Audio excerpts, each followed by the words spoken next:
मैंने एक हाउ मोन की रिच हेयरेस से शादी की थी, लेकिन शादी के दूसरे ही दिन नौकरानी मुझे उठाकर घर साफ करने के लिए बुलाने आ जाती है, जिस पर मैं सोच में पड़ जाता हूँ कि इतना बड़ा हाउमोन फैमिली होकर भी क्या दामाद से झाड़ू लगवाया जाता है। कहीं शादी के तुरंत बाद मुझे दबाने की कोशिश तो नहीं हो रही, या फिर नौकर लोग अपने मालिक की तरफ से जानबूझकर मुझे परेशान कर रहे हैं। जिस पर जैसे ही मैं दरवाजा खोलकर नीचे देखता हूँ, मैं पूरी तरह स्टंड रह जाता हूँ, क्योंकि जमीन पर हर तरफ सिर्फ बैंक कार्ड ही बैंक कार्ड पड़े होते हैं। तभी नौकरानी कहती है, यंग मास्टर, ये सब ओल्ड मैडम ने पहले से तैयार करवाया था। मुझे लगा शुभ समय निकल न जाए, इसलिए मैं आपको जल्दी बुलाने आ गई। मुझे अभी भी कुछ समझ नहीं आता। जिस पर वो फिर कहती है, ओह सही है, शायद यंग मास्टर को यहाँ की ट्रेडिशन नहीं पता। शादी के दूसरे दिन सुबह सास अपने दामाद के लिए पैसे रखती है ताकि वो उन्हें झाड़ू से स्वीप करे, लेकिन ओल्ड मैडम को ज्यादा झंझट पसंद नहीं, इसलिए उन्होंने सीधे बैंक कार्ड ही रखवा दिए। आपको बस सिंबॉलिकली थोड़ा सा स्वीप करना है। यह सुनकर मैं अंदर ही अंदर सोचने लगता हूँ कि ये कैसी ट्रेडिशन है भाई। अगर रोज सुबह ऐसे बैंक कार्ड स्वीप करने को मिले तो कौन देर तक सोना चाहेगा और कौन उठते ही इरिटेटेड होगा।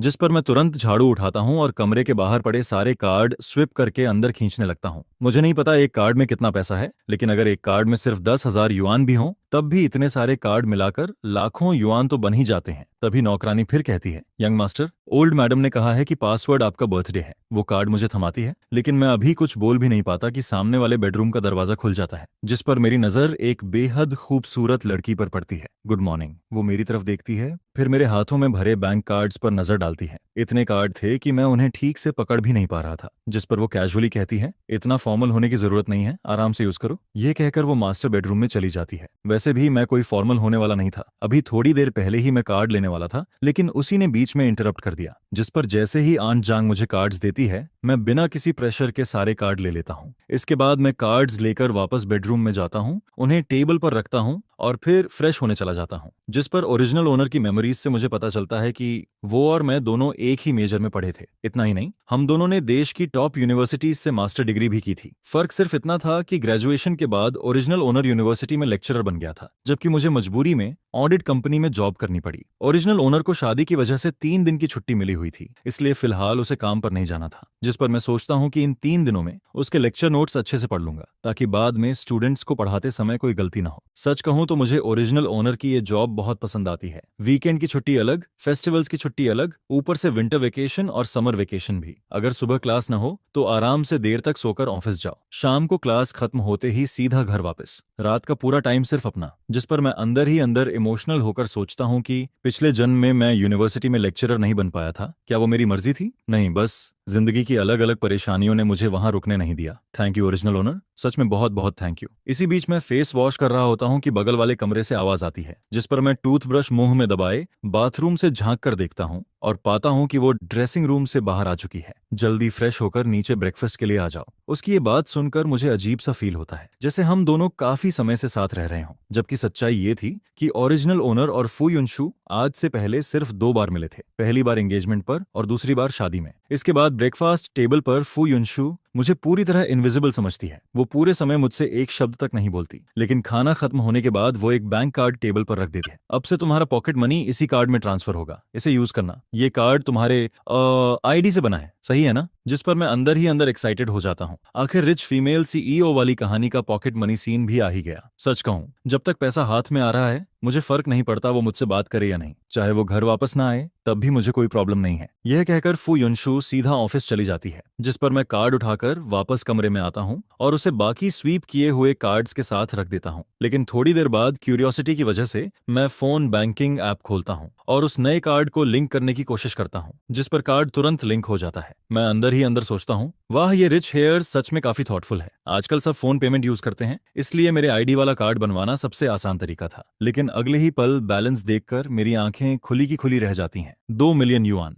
मतलब हर महीने सिर्फ पॉकेट मनी ही 2 मिलियन युआन है। जिस पर मैं सोचने लगता हूँ कि अगर जिंदगी ऐसी है तो फिर काम करने की जरूरत ही क्या है। अब मेरी क्यूरियोसिटी सिर्फ इस कार्ड तक सीमित नहीं रहती। जिस पर मैं सुबह स्वीप किए गए कार्ड्स में से एक उठाता हूँ और उसे भी ऐप से लिंक करता हूँ। और शॉकिंग बात यह थी कि वो भी इंस्टेंटली लिंक हो जाता है। मतलब मदर इन लॉ ने जो सारे कार्ड दिए थे वो भी ओरिजिनल ओनर की आईडी से बने हुए थे। एक कार्ड में पूरे 6 लाख युआन पड़े थे। इतने सारे कार्ड मिलाकर आराम से 10 मिलियन युआन से ज्यादा बन रहे थे। जिस पर मैं तुरंत समझ जाता हूँ कि ओल्ड मैडम को नंबर 6 काफी पसंद है। आखिर चाइनीज लोग 6 को लकी नंबर मानते हैं। इसके बाद मैं मन ही मन ओरिजिनल ओनर से कहता हूँ, भाई सॉरी, लेकिन अब ये सारे पैसे ऑफिशियली मेरे हैं। सारे कार्ड लिंक करने के बाद मैं उन्हें ड्रॉर में रख देता हूँ और बाहर घूमने जाने का सोचता हूँ। आखिर पैसे आने के बाद पूरी दुनिया ही खूबसूरत लगने लगती है। सुबह से मैं शॉपिंग मॉल जाने का सोच रहा था, लेकिन अभी तक गया नहीं था, जिस पर अब मैं तय करता हूँ कि थोड़ा बाहर जाकर उस फीलिंग को एक्सपीरियंस किया जाए जहां पसंद की चीज खरीदते समय प्राइस टैग देखने की जरूरत न पड़े। अगर इस नॉवेल वर्ल्ड में ट्रांस माइग्रेट होना एक एक्सपीरियंस है तो मैं इस rich son in law identity के हर बेनिफिट को पूरी तरह एंजॉय करूंगा और इस जिंदगी को खुलकर जीऊंगा। जिस पर मैं फोन उठाता हूँ। यंग मास्टर, क्या आपको कार अरेंज करवानी है? ओरिजिनल ओनर हमेशा खुद ड्राइव करके यूनिवर्सिटी जाता था, लेकिन मेरे पास लाइसेंस होने के बावजूद मैंने जिंदगी में कभी स्टीयरिंग नहीं पकड़ा था। सेफ्टी के लिए मैं तुरंत कहता हूँ, मुझे थोड़ी देर बाहर जाना है, कार अरेंज करवा दीजिए। इसके बाद अंकल लियू मुझे फेंगयुआन बिल्डिंग छोड़ने निकल पड़ता है। असल में मैंने किसी से मिलने का प्लान नहीं बनाया था, मैं सिर्फ सबसे बड़े शॉपिंग मॉल में जाकर घूमना चाहता था। तभी रास्ते में अंकल लियू कहता है, यंग मास्टर, ये मॉल हमारे ग्रुप का ही है, क्या अंदर वालों को पहले से इन्फॉर्म कर दूं? जिस पर मैं तुरंत मना कर देता हूँ, नहीं, मैं बस कैजुअली घूमने आया हूँ। इस बिल्डिंग में कुल 28 फ्लोर्स थे। 8वें फ्लोर से ऊपर ऑफिस कंपनीज थीं, जबकि नीचे पूरा लग्जरी शॉपिंग मॉल था। बेसमेंट में पार्किंग एरिया था। पहले 7 फ्लोर्स पर luxury brands, supermarket, mother and baby stores, indoor playground, restaurants, book store, cinema, gym, clothing stores, cafe, cat cafe और न जाने क्या क्या था। पूरा मॉल अंदर से बेहद लग्जरियस दिखता है, जिस पर जैसे ही मैं अंदर जाकर एक लग्जरी कार शोरूम की तरफ बढ़ता हूँ, तभी एक मैरिड कपल सीधे मेरी तरफ आते दिखाई देते हैं। टीचर वैन, आप यहाँ कैसे? जिस पर मैं शांत होकर ओरिजिनल ओनर की मेमोरी सर्च करने लगता हूँ। ये आदमी ओरिजिनल ओनर का कॉलिग था, जिसका नाम जियांग हाओ था। उसकी वाइफ की डिलीवरी डेट आने में अब भी 1 महीने से थोड़ा ज्यादा समय बाकी था। दोनों यूनिवर्सिटी में एक ही ऑफिस शेयर करते थे, लेकिन जियांग हाओ रेयरली ऑफिस आता था। ज्यादातर वहां सिर्फ मैं ही रहता था, जिस पर उसे हमेशा लगता था कि मैं उसकी जगह कब्जा करके बैठा हूँ। उसका सवाल सुनकर मुझे थोड़ा अजीब फील होता है, मैं यहाँ नहीं रहूंगा तो कहाँ रहूंगा? जिस पर वो फिर कहता है, क्या तुम शादी की छुट्टी लेकर होम टाउन नहीं गए थे? और शादी करके भी तुमने यूनिवर्सिटी के किसी को लेग को इन्वाइट तक नहीं किया? अब सब लोग गेस कर रहे हैं कि शायद तुम्हारी वाइफ दिखाने लायक नहीं है, इसलिए तुमने किसी को नहीं बुलाया। सब लोग इसी बात पर चर्चा कर रहे हैं कि आखिर तुम्हारी वाइफ कैसी होगी।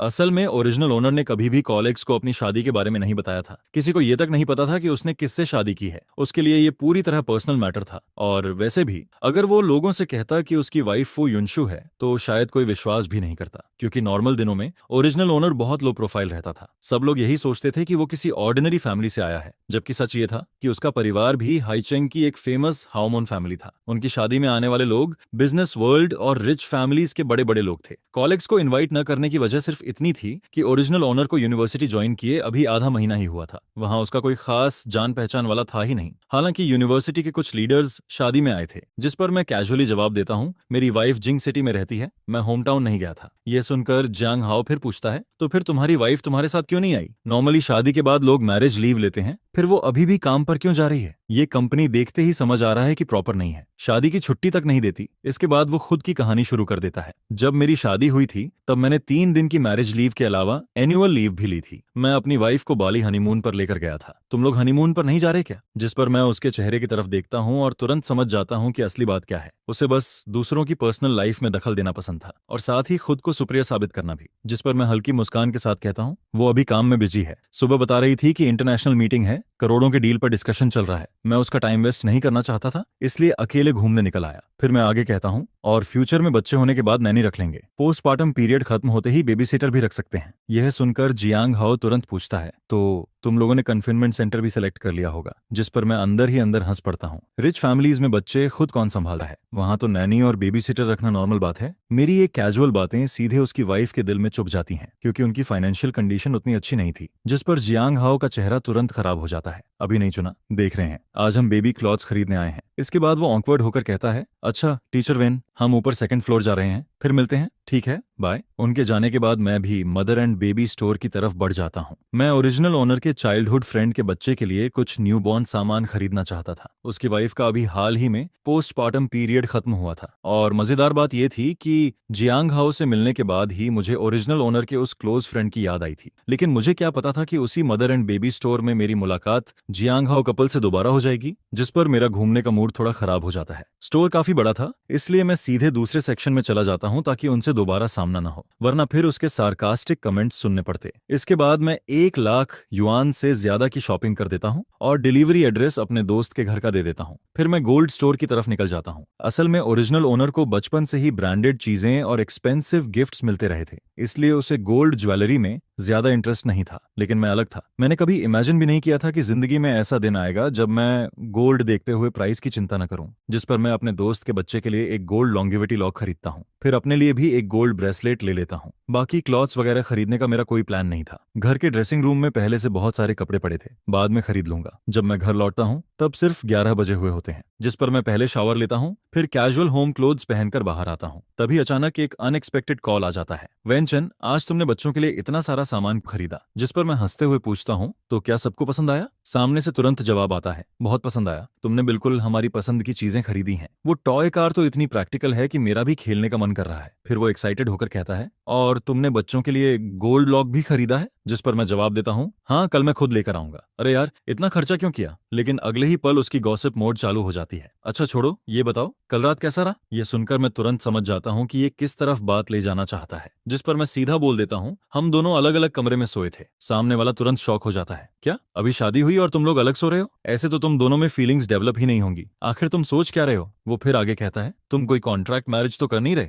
बाद में डिवोर्स का एग्रीमेंट भी नहीं है, तो मैरिड लाइफ कंटिन्यू करनी पड़ेगी ना? क्या तुम सच में फुयुनशु को बाहर किसी और को ढूंढने दोगे? उसकी बातें सुनकर मैं पूरी तरह साइलेंट हो जाता हूँ, क्योंकि वो सही कह रहा था। ये कोई कॉन्ट्रैक्ट मैरिज नहीं थी। अगर रिलेशनशिप चल सकती है तो नेचुरली उसे आगे बढ़ना ही चाहिए। जिस पर मैं ओरिजिनल नॉवेल की बातें याद करने की कोशिश करता हूँ। ओरिजिनल ओनर और फू युनशु का रिलेशनशिप आखिर कब क्लोज हुआ था? एक्सीडेंट कब हुआ था? बाद में दोनों के बीच फीलिंग्स डेवलप हुई थी या नहीं? लेकिन नॉवेल में इन इंपॉर्टेंट चीजों का कभी डिटेल में जिक्र ही नहीं किया गया था। कॉल कटने के बाद मैं काफी देर तक सोचता रहता हूँ। आखिर मैं ये फैसला करता हूँ कि ये जिंदगी मेरे लिए पूरी तरह नई शुरुआत है, इसलिए मैं किसी जल्दबाजी में नहीं पड़ूंगा। बस अपने दिल की सुनूंगा और अपने पेस पर आगे बढ़ूंगा। दोपहर में मैं बुक्स और लैपटॉप लेकर स्टडी रूम की तरफ जाता हूँ, जिस पर अंदर जाकर मैं नोटिस करता हूँ कि वहां सिर्फ फू युनशु का वर्क स्पेस ही नहीं था, बल्कि एक नया सेक्शन खास मेरे लिए भी तैयार किया गया था। तभी आन जांग समझाते हुए कहती हैं, घर के हर फ्लोर पर स्टडी रूम है। यंग मिस ने सोचा कि आपके काम में भी स्टडी रूम की जरूरत पड़ेगी। वो नहीं चाहती थी कि आपको बार बार स्टेयर्स चढ़ना पड़े,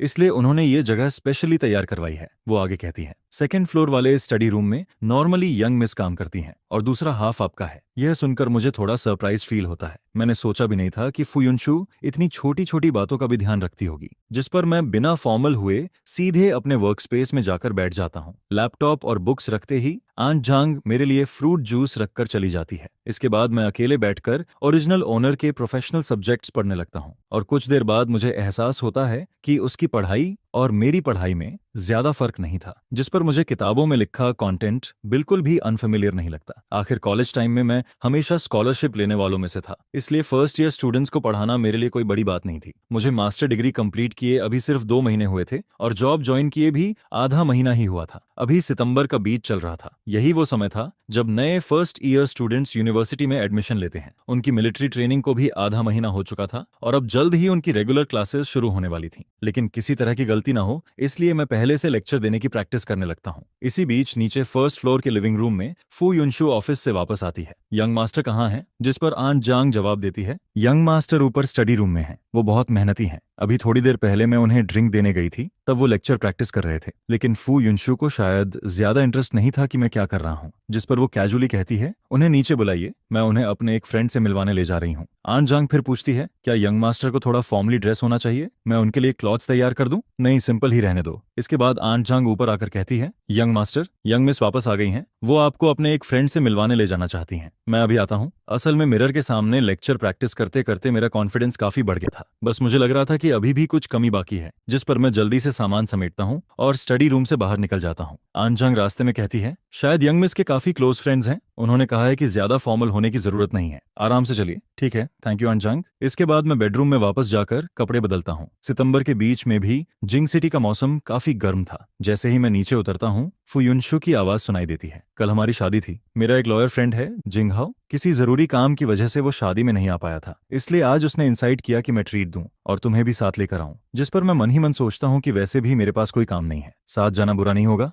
असल में मैं उसके फ्रेंड्स और रिलेटिव्स को थोड़ा और जानना चाहता था। आखिर मुझे ये भी पता लगाना था कि उसके किन लोगों से खराब रिलेशंस हैं, ताकि फ्यूचर वाले कार एक्सीडेंट के बारे में थोड़ा कॉशियस रह सकूं। रास्ते में वो अचानक पूछती है, आज तुम पूरे दिन घर पर ही थे? जिस पर मैं जवाब देता हूँ, नहीं, सुबह फेंग्युआन बिल्डिंग गया था, फेंग शाओ के बच्चे के लिए कुछ सामान खरीदा। इसके बाद कार धीरे धीरे एक शांत इलाके में पहुंचती है। बाहर एक साइनेज लगा था जिस पर रेस्टोरेंट का नाम लिखा हुआ था। फुयुनशु बताती है, ये एक फैमिली रेस्टोरेंट है, ऑनर हाइचेंग का है और यहाँ के हाइचेंग डिशेस काफी ऑथेंटिक हैं, शायद तुम्हें पसंद आए। फिर वो कार से उतरते हुए कहती है, चलो वो लोग अंदर इंतजार कर रहे हैं। जिस पर मैं पूछता हूँ, हम दोनों के अलावा और कौन है? वो जवाब देती है, एक मैरिड कपल है, तुम उन्हें देखते ही पहचान जाओगे। और सच में अंदर पहुंचते ही मैं उन्हें पहचान लेता हूँ। वो लेयू कपल थे, दोनों इंटरनेट पर बेहद फेमस ब्लॉगर्स थे। उनका जॉइंट अकाउंट लेयू कपल नाम से था। सभी प्लेटफॉर्म्स मिलाकर उनके 20 मिलियन से ज्यादा फॉलोअर्स थे। वांग यू एक लॉयर थी जो इंटरनेट पर लीगल नॉलेज शेयर करती थी। वो अलग अलग केसेस एक्सप्लेन करती थी और जरूरतमंद लोगों को फ्री लीगल हेल्प भी देती थी। वहीं उसका हस्बैंड रेन लई पहले सर्टिफाइड अकाउंटेंट था, लेकिन बाद में फुल टाइम हाउस हस्बैंड बन गया। वो बच्चे संभालने के साथ साथ डेली लाइफ वीडियोस बनाता था और लाइव स्ट्रीम सेलिंग भी करता था, जिस पर मैं अंदर ही अंदर राहत की सांस लेता हूँ। अच्छा हुआ, पढ़ाई के अलावा मैं शॉर्ट वीडियोस भी काफी देखता था, इसलिए इन्हें पहचान गया। इसके बाद फू युनशु मेरा इंट्रोडक्शन करवाती है। ये मेरे हस्बैंड हैं वेन चेन। शायद मुझे तुम दोनों का इंट्रोडक्शन इन्हें देने की जरूरत नहीं पड़ेगी। जिस पर दोनों हंसते हुए कहते हैं, hello brother in law.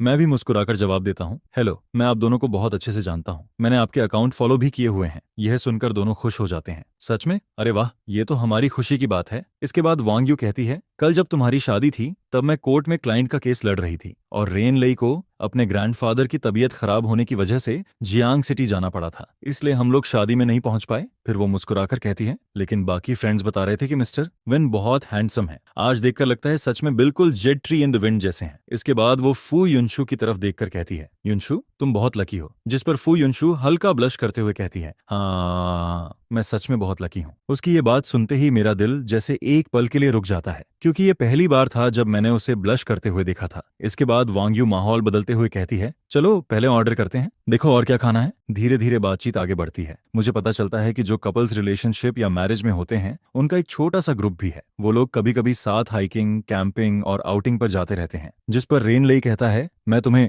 Group में ऐड कर दूंगा, बाद में हम सब साथ घूमने चलेंगे। डिनर खत्म होने के बाद हम लोग वापस कार में बैठते हैं। तभी फू युनशु कहती है, ये दोनों घूमने फिरने के मामले में एक्सपर्ट्स हैं। अगर तुम्हें हनीमून के लिए कोई जगह समझ ना आए तो रेन लई से पूछ सकते हो, या फिर जहां जाना हो मुझे बता देना। यह सुनकर मुझे लगा जैसे मैंने गलत सुन लिया हो। हनीमून? अचानक ये टॉपिक कहां से आ गया? और सबसे बड़ी बात, क्या हम दोनों सच में हनीमून पर जाएंगे? जिस पर मैं अंदर ही अंदर इमेजिन करने लगता हूं कि क्या हम वहां जाकर बस एक दूसरे को ब्लैंक फेस से देखते रहेंगे। तभी वो कामली कहती है, ये मॉम ने अरेंज किया है। मैंने तुम्हारे यूनिवर्सिटी लीडर से बात करके तुम्हारे लिए 1 महीने की छुट्टी अप्रूव करवा दी है, बस अभी तक तुम्हें बताया नहीं था। ये सुनकर मैं पूरी तरह स्टन रह जाता हूँ। सच में ये मदर इन लॉ अल्टीमेट निकली। मैं खुशी से कुछ बोल ही नहीं पाता। उस रात पूरे एक्साइटमेंट की वजह से मुझे नींद ही नहीं आती। आखिर अचानक से 1 महीने की छुट्टी मिल गई थी, जिस पर अगले दिन मैं सीधे सुबह 11 बजे उठता हूँ, फ्रेश होकर आरामदायक क्लोथ्स पहनता हूँ और ड्राइवर से कहता हूँ कि मुझे सीधे मेरे चाइल्डहुड फ्रेंड के घर ले चले। इसी बीच फू युनशु का मैसेज आता है, मुझे अचानक बिजनेस ट्रिप पर जाना पड़ रहा है, मैं कल वापस आऊंगी। इन 2 दिनों में तुम अपना सामान तैयार कर लेना। कल शाम हमारी फ्लाइट गैंग सिटी के लिए है। ये पढ़कर मैं अंदर ही अंदर दंग रह जाता हूँ। प्लेन टिकट्स तक पहले से बुक हो चुकी थी। सच में उसकी वर्किंग स्टाइल बेहद फास्ट और एफिशिएंट थी। कल रात मैंने बस इतना कहा था कि मुझे कोई ऑब्जेक्शन नहीं है,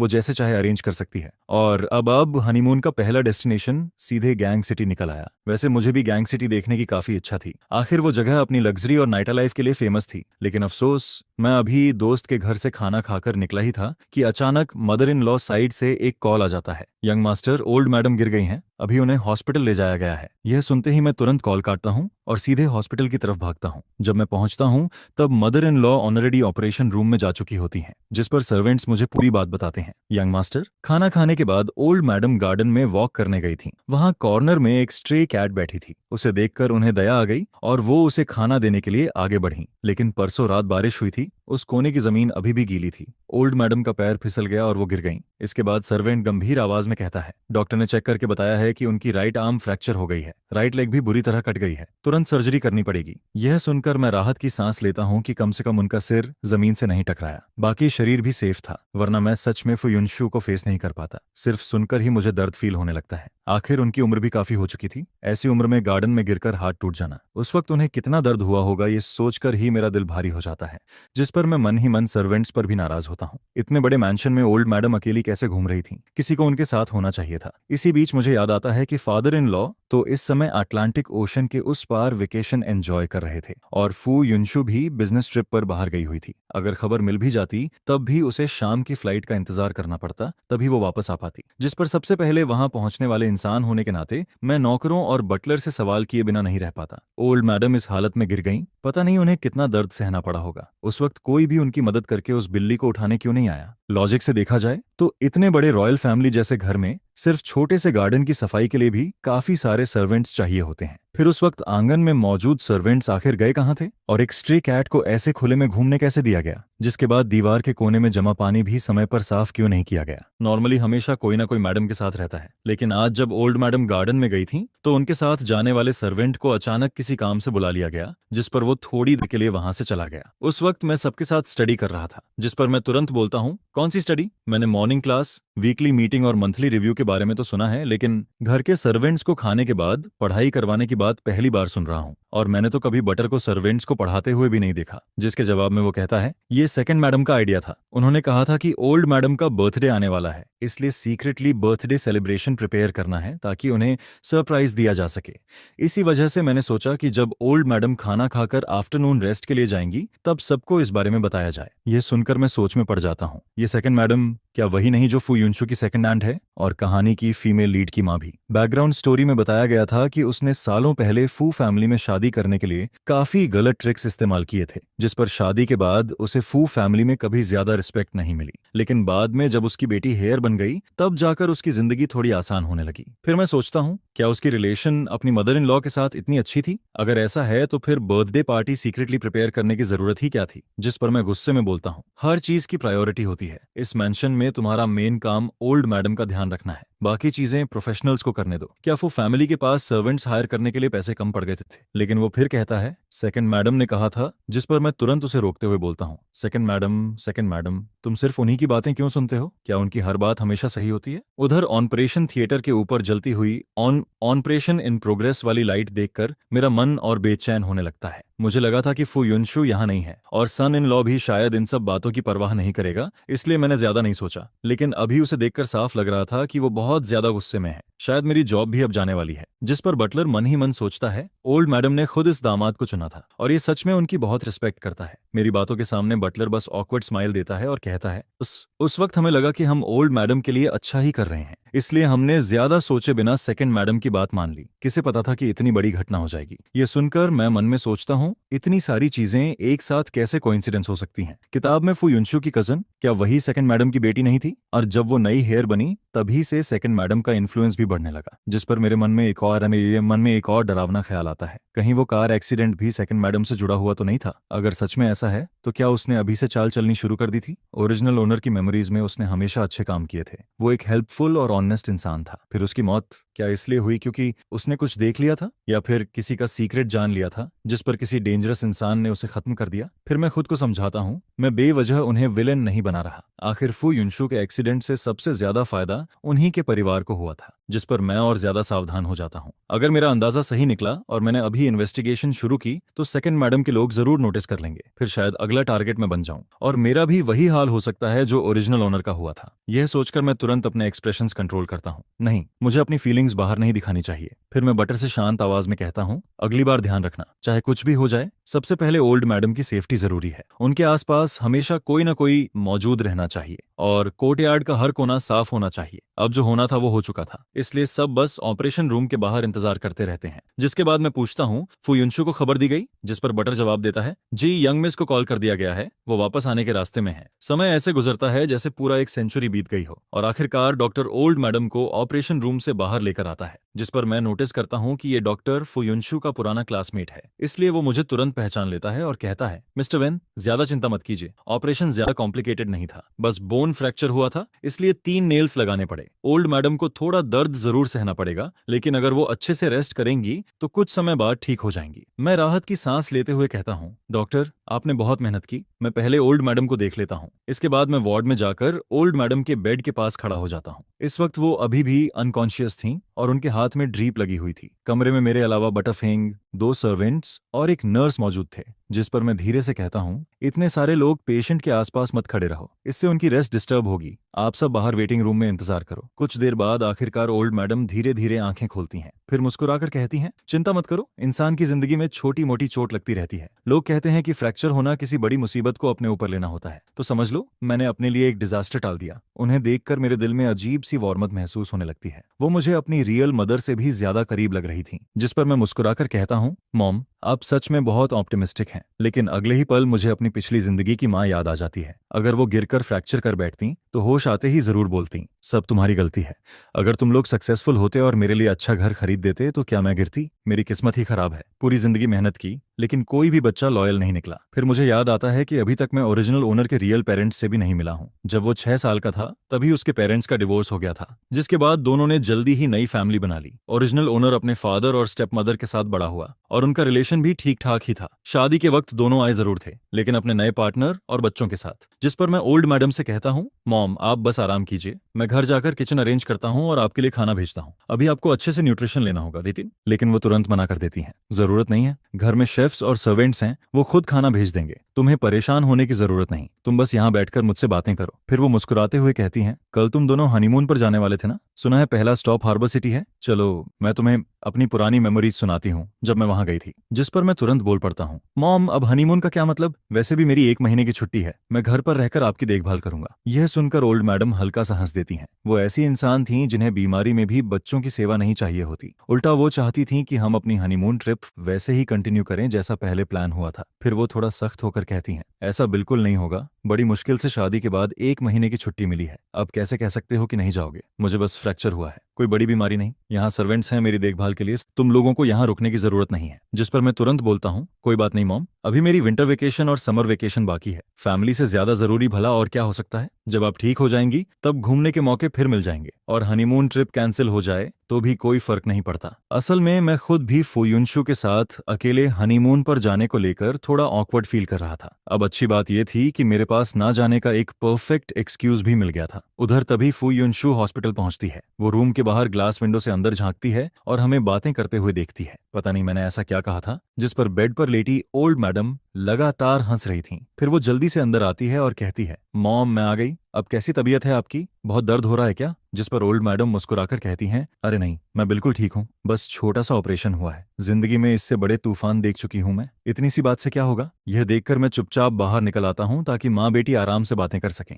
लेकिन जैसे ही मैं बाहर वेटिंग एरिया में बैठता हूँ तभी अचानक एक औरत की तेज आवाज सुनाई देती है। अच्छे भले इंसान को ऐसी चोट कैसे लग गई? तुम लोग काम कैसे करते हो? आंगन का गंदा पानी तक साफ नहीं कर पाए? जिस पर मैं तुरंत आवाज पहचान लेता हूँ, ये सेकंड मैडम थी। उन्हें देखकर मैं थोड़ा हैरान रह जाता हूँ। वो सच में काफी यंग दिख रही थी, मुश्किल से 40 के आसपास, और ऑनेस्टली कहूं तो उन्होंने खुद को बहुत अच्छे से मेंटेन किया हुआ था। फिर वो जल्दी से पूछती हैं, युनशु तुम्हारी माँ कैसी हैं? जिस पर फू युनशु जवाब देती है, मॉम अभी थोड़ी देर पहले ही होश में आई हैं। मैं बाहर डूबते हुए सूरज को देखता हूँ और सोचता हूँ कि इस वक्त तक शायद किसी ने खाना भी नहीं खाया होगा।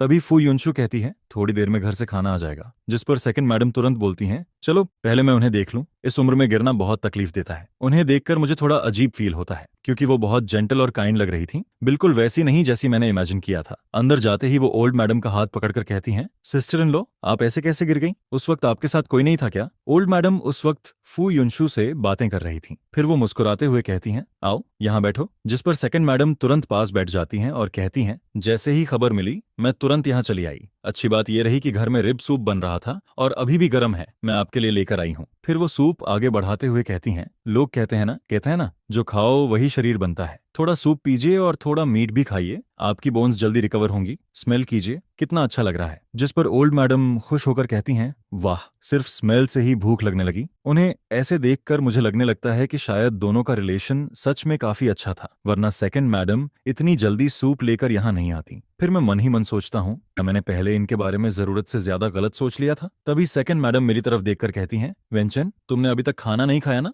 जिस पर मैं जवाब देता हूँ, यहाँ मॉम के साथ था इसलिए भूख का ध्यान ही नहीं रहा। फिर ओल्ड मैडम तुरंत बोलती हैं, जल्दी जाकर खाना खाओ, पहले खाना जरूरी है। जिस पर फू युनशु मेरी तरफ देखकर कहती हैं, चलो। इसके बाद हम दोनों हॉस्पिटल से निकलकर एक रेस्टोरेंट पहुंचते हैं। मैं कैजुअली पूछता हूँ, कुछ भी चलेगा, मुझे खाने में ज्यादा चॉइस नहीं है। लेकिन फिर भी मैं थोड़ा हेजिटेंट होकर पूछता हूँ, युनशु तुम श्योर हो कि हमें इसी रेस्टोरेंट में खाना चाहिए? तभी रेस्टोरेंट का मालिक मुस्कुराते हुए हमारे पास आता है और कहता है, यंग मिस, यंग मास्टर, आप लोग क्या खाना पसंद करेंगे? जिस पर फू युनशु कहती हैं, अंकल लिन, आप अपने स्पेशल डिशेस बना दीजिए और एक पॉट टी भी ले आइए। मैं क्यूरियस होकर पूछता हूँ, वैसे ये रेस्टोरेंट किसका है? जिस पर वो जवाब देती है, जो अभी आए थे वही यहाँ के शेफ भी हैं और ऑनर भी। वो मेरे ग्रैंडफादर के डिसिप्लिन हैं। पहले एक हाई क्लास होटल में हेड शेफ थे, बाद में कुछ हुआ जिसके बाद उन्होंने खुद का रेस्टोरेंट खोल लिया और इस रेस्टोरेंट में हाफ इन्वेस्टमेंट मेरे ग्रैंडफादर की है। यह सुनकर मैं थोड़ा शॉक्ड हो जाता हूँ। ग्रैंडफादर पहले शेफ थे? मुझे तुरंत महसूस होता है कि इस कहानी के पीछे जरूर कोई हिडन स्टोरी है, क्योंकि बाहर से सिंपल दिखने वाला ये रेस्टोरेंट अंदर से काफी लग्जरी था और यहाँ की प्राइसेस भी बिल्कुल चीप नहीं थी। जिस पर फुयुनशु धीरे से कहती है, हाँ, ग्रैंडफादर कुकिंग स्किल की वजह से ही ऊपर तक पहुंचे थे, लेकिन वो सब पुरानी बातें हैं, उन्हें याद ना करना ही बेहतर है। उसके चेहरे का एक्सप्रेशन देखकर साफ लग रहा था कि इसमें कोई पेनफुल मेमोरी जुड़ी हुई है, इसीलिए मैं भी टॉपिक बदल देता हूँ। तभी खाना आ जाता है और अंकल लिन मुस्कुराकर कहते हैं, आराम से खाना खाइए। जिस पर मैं बोलता हूँ, थैंक यू अंकल लिन। फिर फुयुनशु मुझे खाना टेस्ट करने के लिए कहती है, ट्राई करो, टेस्ट बहुत अच्छा है। यहाँ की सारी वेजिटेबल्स और मीट सबसे फ्रेश होते हैं, सब कुछ अपने फार्म से आता है, बिना पेस्टिसाइड और केमिकल फर्टिलाइजर के। अगर आगे कभी बाहर का खाना डर्टी लगे तो यहाँ आ जाना। इसके बाद घर लौटते वक्त मैं काफी देर तक सोचता रहता हूँ, फिर आखिरकार बोलता हूँ, कल हार्बर सिटी जाने का प्लान कैंसिल कर देते हैं। मॉम हॉस्पिटल में हैं और ऐसे में घूमने जाना सही नहीं लगेगा। जिस पर वो बिना ज्यादा रिएक्शन दिए बस कहती है, अगर नहीं जाना चाहते तो ठीक है। जब हम फिर हॉस्पिटल पहुंचते हैं तब तक ओल्ड मैडम सो चुकी थीं। बटर बताता है कि वो काफी देर तक सेकंड मैडम से बातें करती रही थीं, इसलिए जल्दी थक गईं। फिर बटर कहता है, आप दोनों अब घर जाइए, चिंता मत कीजिए। डीन ने स्पेशली 2 प्रोफेशनल केयर टेकर्स भेजे हैं जो शिफ्ट में ओल्ड मैडम का ध्यान रखेंगे। जिस पर फू युनशु मेरी तरफ देखकर कहती है, वांग्यू, और बाकी लोग मुझे बाहर चलने के लिए बुला रहे हैं, तुम चलोगे? मैं सिर हिलाकर कहता हूँ, नहीं, मुझे अल्कोहल पीना नहीं आता, मैं घर जाकर रेस्ट करूंगा। जिस पर वो कहती है, ठीक है, मैं अंकल लियू को तुम्हें लेने भेज देती हूँ। फिर कुछ देर बाद वो फोन पर कहती है, ठीक है अंकल लियू, मुझे पता है आप पास ही हैं। इसके बाद वो मेरी तरफ मुड़कर कहती है, थोड़ी देर में वो आ जाएंगे। मैं हल्का सा मुस्कुराकर कहता हूँ, तुम भी कम ड्रिंक करना और ड्रिंक करने के बाद ड्राइव मत करना। रात की हल्की ठंडी हवा धीरे धीरे बह रही थी। उस वक्त मुझे अचानक ग्रैंडफादर की कही हुई बात याद आती है, जब कोई तुम्हारी चिंता करता है तभी असली हैप्पीनेस फील होती है। और शायद पहली बार मुझे भी उस हैप्पीनेस का थोड़ा एहसास होने लगता है। उधर फू युनशु की लैश एज हल्के से कांपती है। फिर वो धीरे से जवाब देती है, समझ गई। कुछ देर बाद अंकल लियू आ जाते हैं। वो तब तक वहीं खड़ी रहती है जब तक मैं कार में बैठ नहीं जाता। उसके बाद ही वो खुद ड्राइव करके वहां से निकलती है। उधर बार में पहुंचते ही बाकी लोग उसे देखकर तुरंत वार्म वाटर लेकर आते हैं। आओ आओ, आखिर मैडम आ ही गई, हम लोग कब से तुम्हारा इंतजार कर रहे थे। बिजी पर्सन को पकड़ना कितना मुश्किल है पता है। जिस पर दूसरा इंसान हंसते हुए कहता है, आज तो तुम्हें कुछ ड्रिंक्स पीनी ही पड़ेंगी। लेकिन फू युनशु तुरंत बोलती है, मेरे हस्बैंड ने कहा है कम ड्रिंक करना। यह सुनते ही बाकी सब लोग जोर से हंस पड़ते हैं। क्या बात है,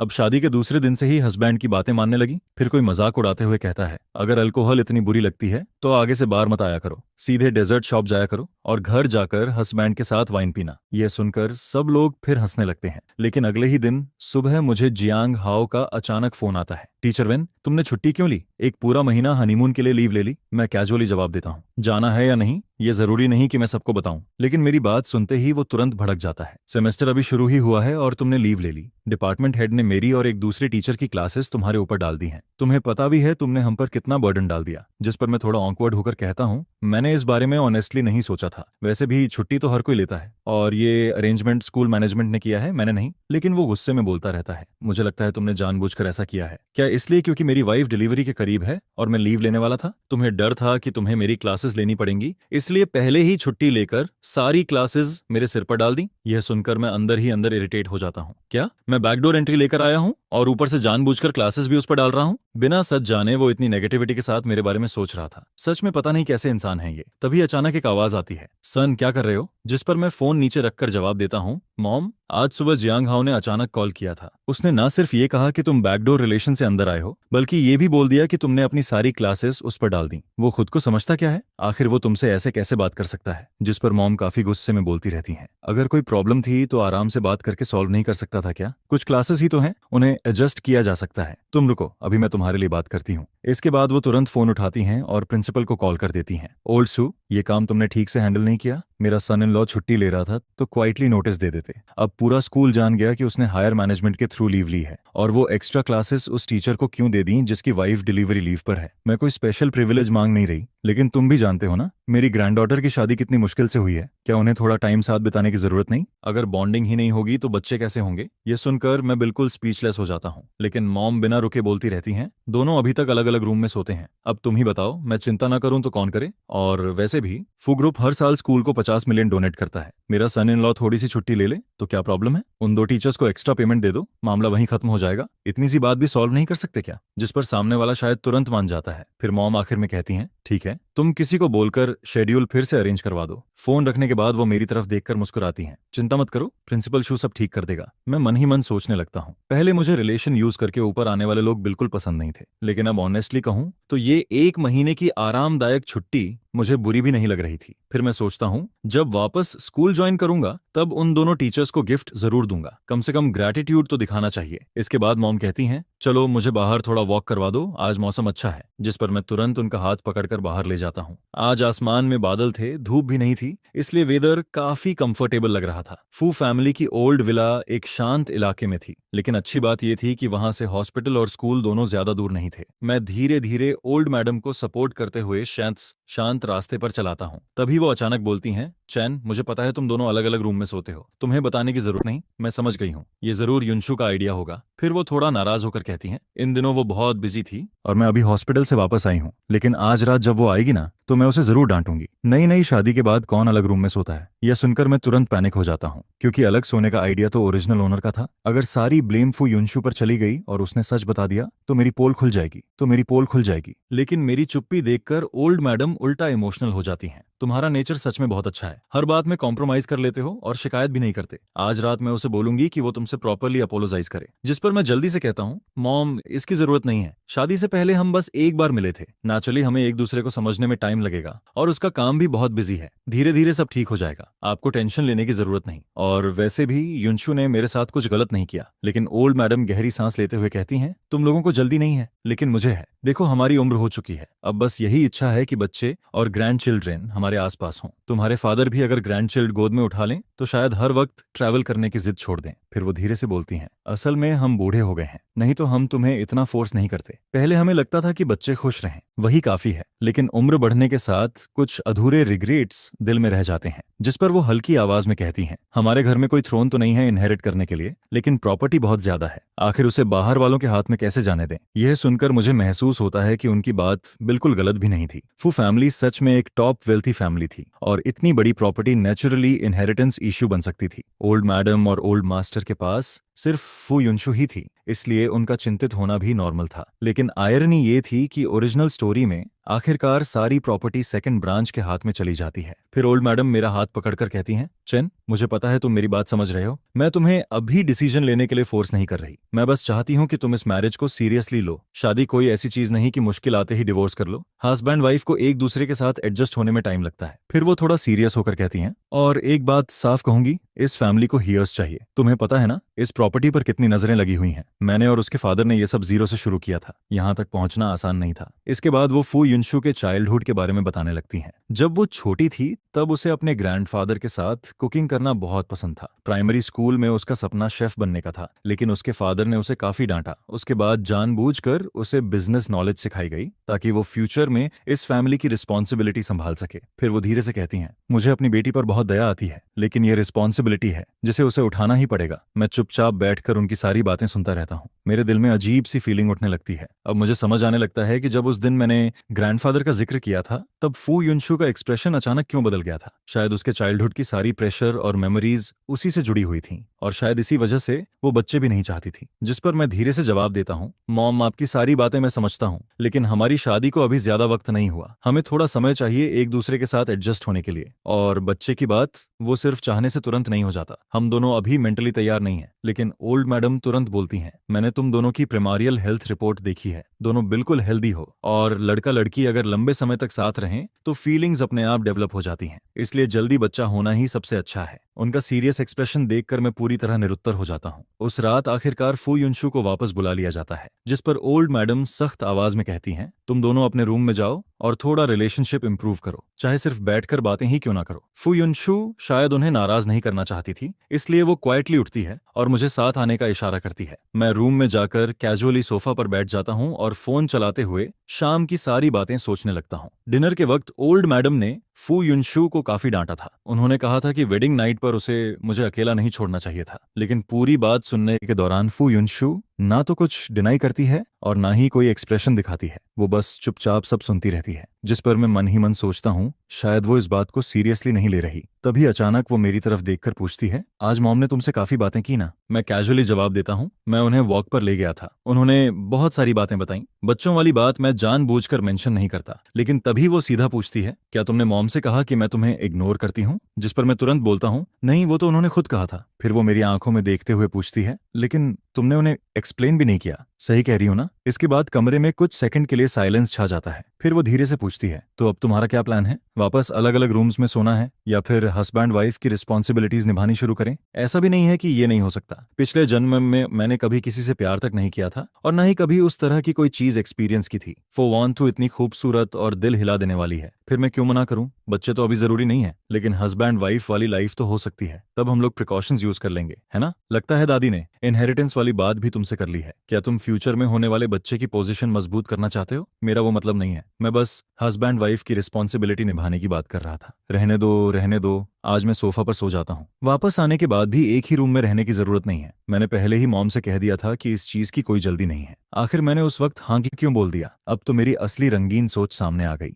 इन 2 सालों में मेरा बच्चा पैदा करने का कोई प्लान नहीं है, और वैसे भी पहले मेरा अलग रूम में सोने का कोई इरादा नहीं था। ये सजेशन तो तुम्हारा था, मैं तुम्हारी राय की रिस्पेक्ट करती हूँ। अगर तुम सिर्फ मॉम की बात मानकर मेरे साथ कोऑपरेट कर रहे हो तो उसकी बिल्कुल जरूरत नहीं है। मुझे किसी को फोर्स करके हस्बैंड वाइफ की ड्यूटी निभाना पसंद नहीं है, और जहां तक हमारी शादी का सवाल है, तुम्हें उसकी भी चिंता करने की जरूरत नहीं है। फो और ऑन फैमिली की ये शादी बिजनेस बेनिफिट से जुड़ी हुई है। उसकी बातें सुनकर मेरा दिमाग थोड़ा सुन्न पड़ जाता है। मैं तो यहाँ दूसरी दुनिया में सिर्फ लाइफ एंजॉय करने आया था। मैं बस आज के लिए जीना चाहता हूँ। ये कोई दादी का प्रेशर नहीं है, मैं तो बस मॉम से नॉर्मली बात कर रहा था। उनकी बातें सुनकर लगा कि वो गलत भी नहीं कह रही हैं। अगर तुम फिर भी ऐसा ही सोचती हो तो मैं क्या ही कह सकता हूँ। और वैसे भी हस्बैंड वाइफ वाली रिस्पॉन्सिबिलिटी हर बार अवॉइड नहीं की जा सकती। जब तक डिवोर्स ना हो, क्या हम हमेशा बिना फिजिकल रिलेशनशिप वाली मैरिज में ही रहेंगे? ये आदमी सच बोल रहा है या बस मुझे खुश करने के लिए बोल रहा है? तभी मैं देखता हूँ कि वो मुझे लगातार बिना पलक झपकाए घूरे जा रही है, जिस पर मैं फैसला करके उसे सीधे अपनी बाहों में खींच लेता हूँ और फिर गोद में उठाकर बेड की तरफ ले जाता हूँ। इसके बाद मैं उसे धीरे से बेड पर रख देता हूँ। तभी मुझे फील होता है कि उसका पूरा बॉडी स्टिफ हो चुका है। टेंशन मत लो, आज कुछ भी प्रिपेयर नहीं है, मैं तुम्हें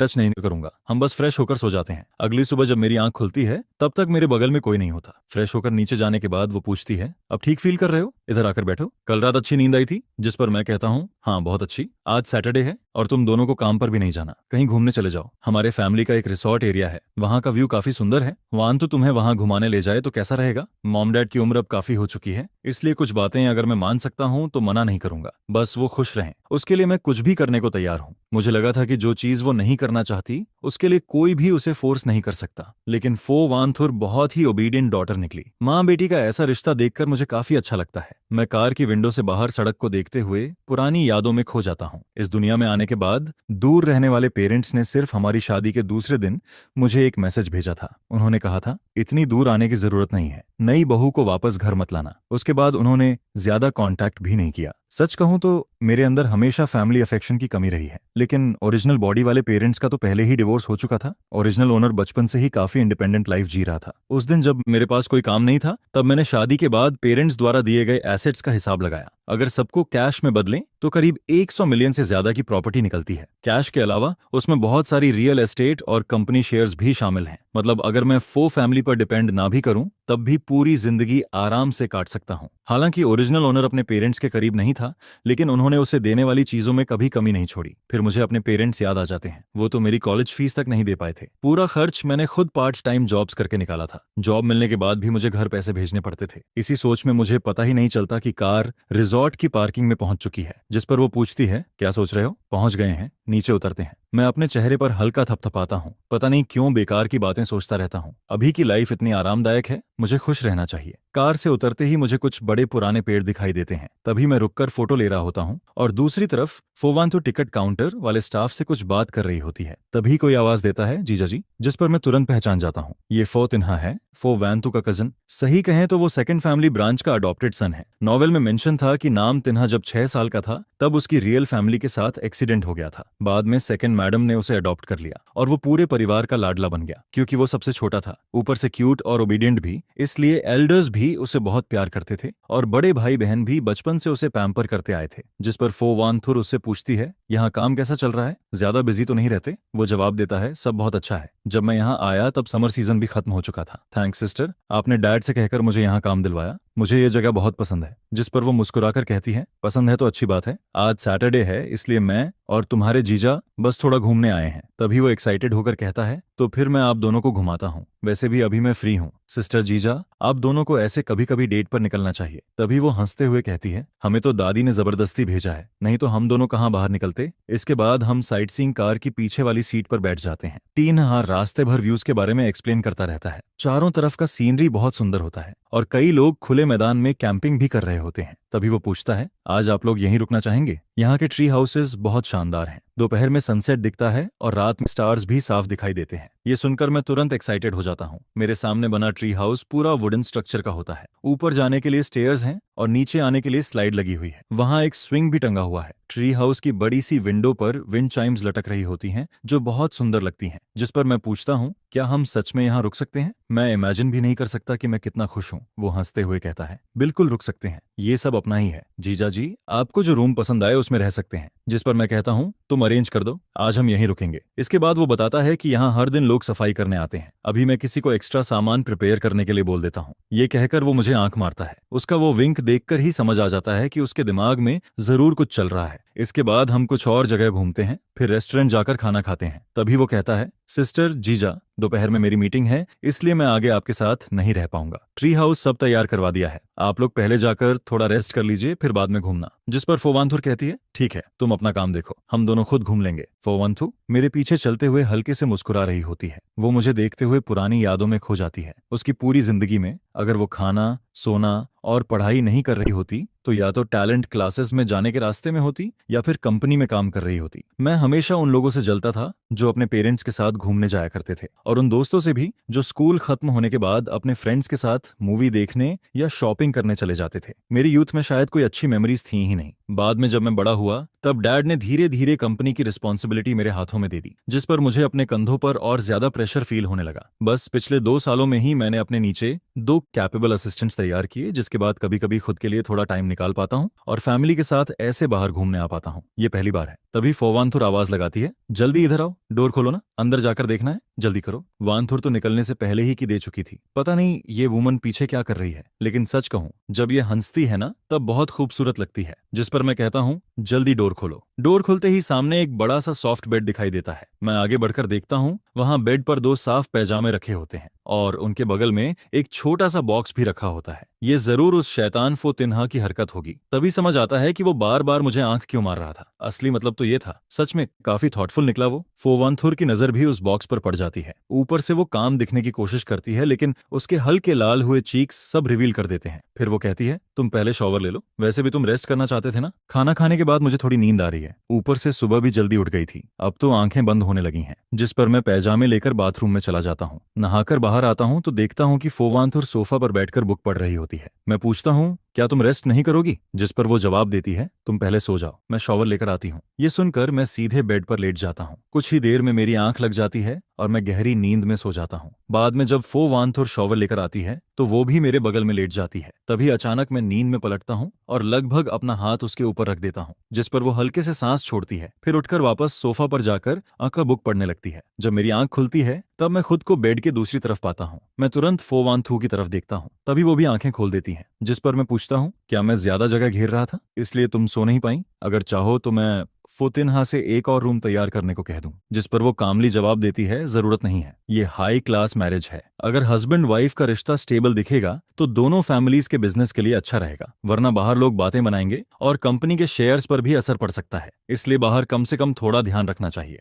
रात में मैं बेड पर लेटा हुआ आसमान देख रहा होता हूँ, फिर मैं कहता हूँ, वांथु, क्या तुम्हें पता है वो वाला कॉन्स्टलेशन बिग बियर है? आधी नींद में वो जवाब देती है, हाँ पता है। जिस पर मैं एक्साइटेड होकर कहता हूँ, तो मुझे दिखाओ ना। करीब 10 मिनट बाद रिजॉर्ट मैनेजर किसी को टेलीस्कोप लेकर भेज देता है। वो वांतु टेलीस्कोप एडजस्ट करके मुझे बुलाती है। मैं जैसे ही उसमें देखता हूँ मेरी आंखें चमक उठती हैं। ये तो अनबिलीवेबल है, इतना क्लियर दिख रहा है, बहुत सुंदर है। फिर वो मुझे ओरियन कॉन्स्टलेशन दिखाते हुए कहती है, वो 3 स्टार्स जो एक लाइन में हैं वही उसका बेल्ट है। जिस पर मैं धीरे से कहता हूँ, वांथु थैंक यू, आज मैंने सबसे खूबसूरत स्टारी स्काई देखा है, और सच कहूँ तुम भी बहुत खूबसूरत हो। अगले दिन फोतिनहा मुझे ब्रेकफास्ट के लिए बुलाने आता है। वो लगातार आंख मारते हुए पूछता है, तो कैसा रहा? कल रात मजा आया ना? जिस पर मैं मिल्क का सिप लेते हुए पूछता हूँ, किस बात का मजा? तभी वो ओल्ड लेडी की तरह आंखें झपकाते हुए कहता है, कल रात इतना रोमांटिक व्यू था, छोटा सा हाउस भी परफेक्ट था, तुम दोनों ने कुछ नहीं किया क्या? जो चीजें मैंने प्रिपेयर करवाई थी उनका इस्तेमाल हुआ या नहीं? जिस पर मैं कैजुअली जवाब देता हूँ, कल हम दोनों बहुत थक गए थे, शॉवर लेने के बाद सीधे सो गए। पूरा दिन रिसोर्ट में घूमने के बाद किस में ताकत बचती है, लेकिन असल में मैं बाथरूम में जाकर कोल्ड शॉवर ले रहा था।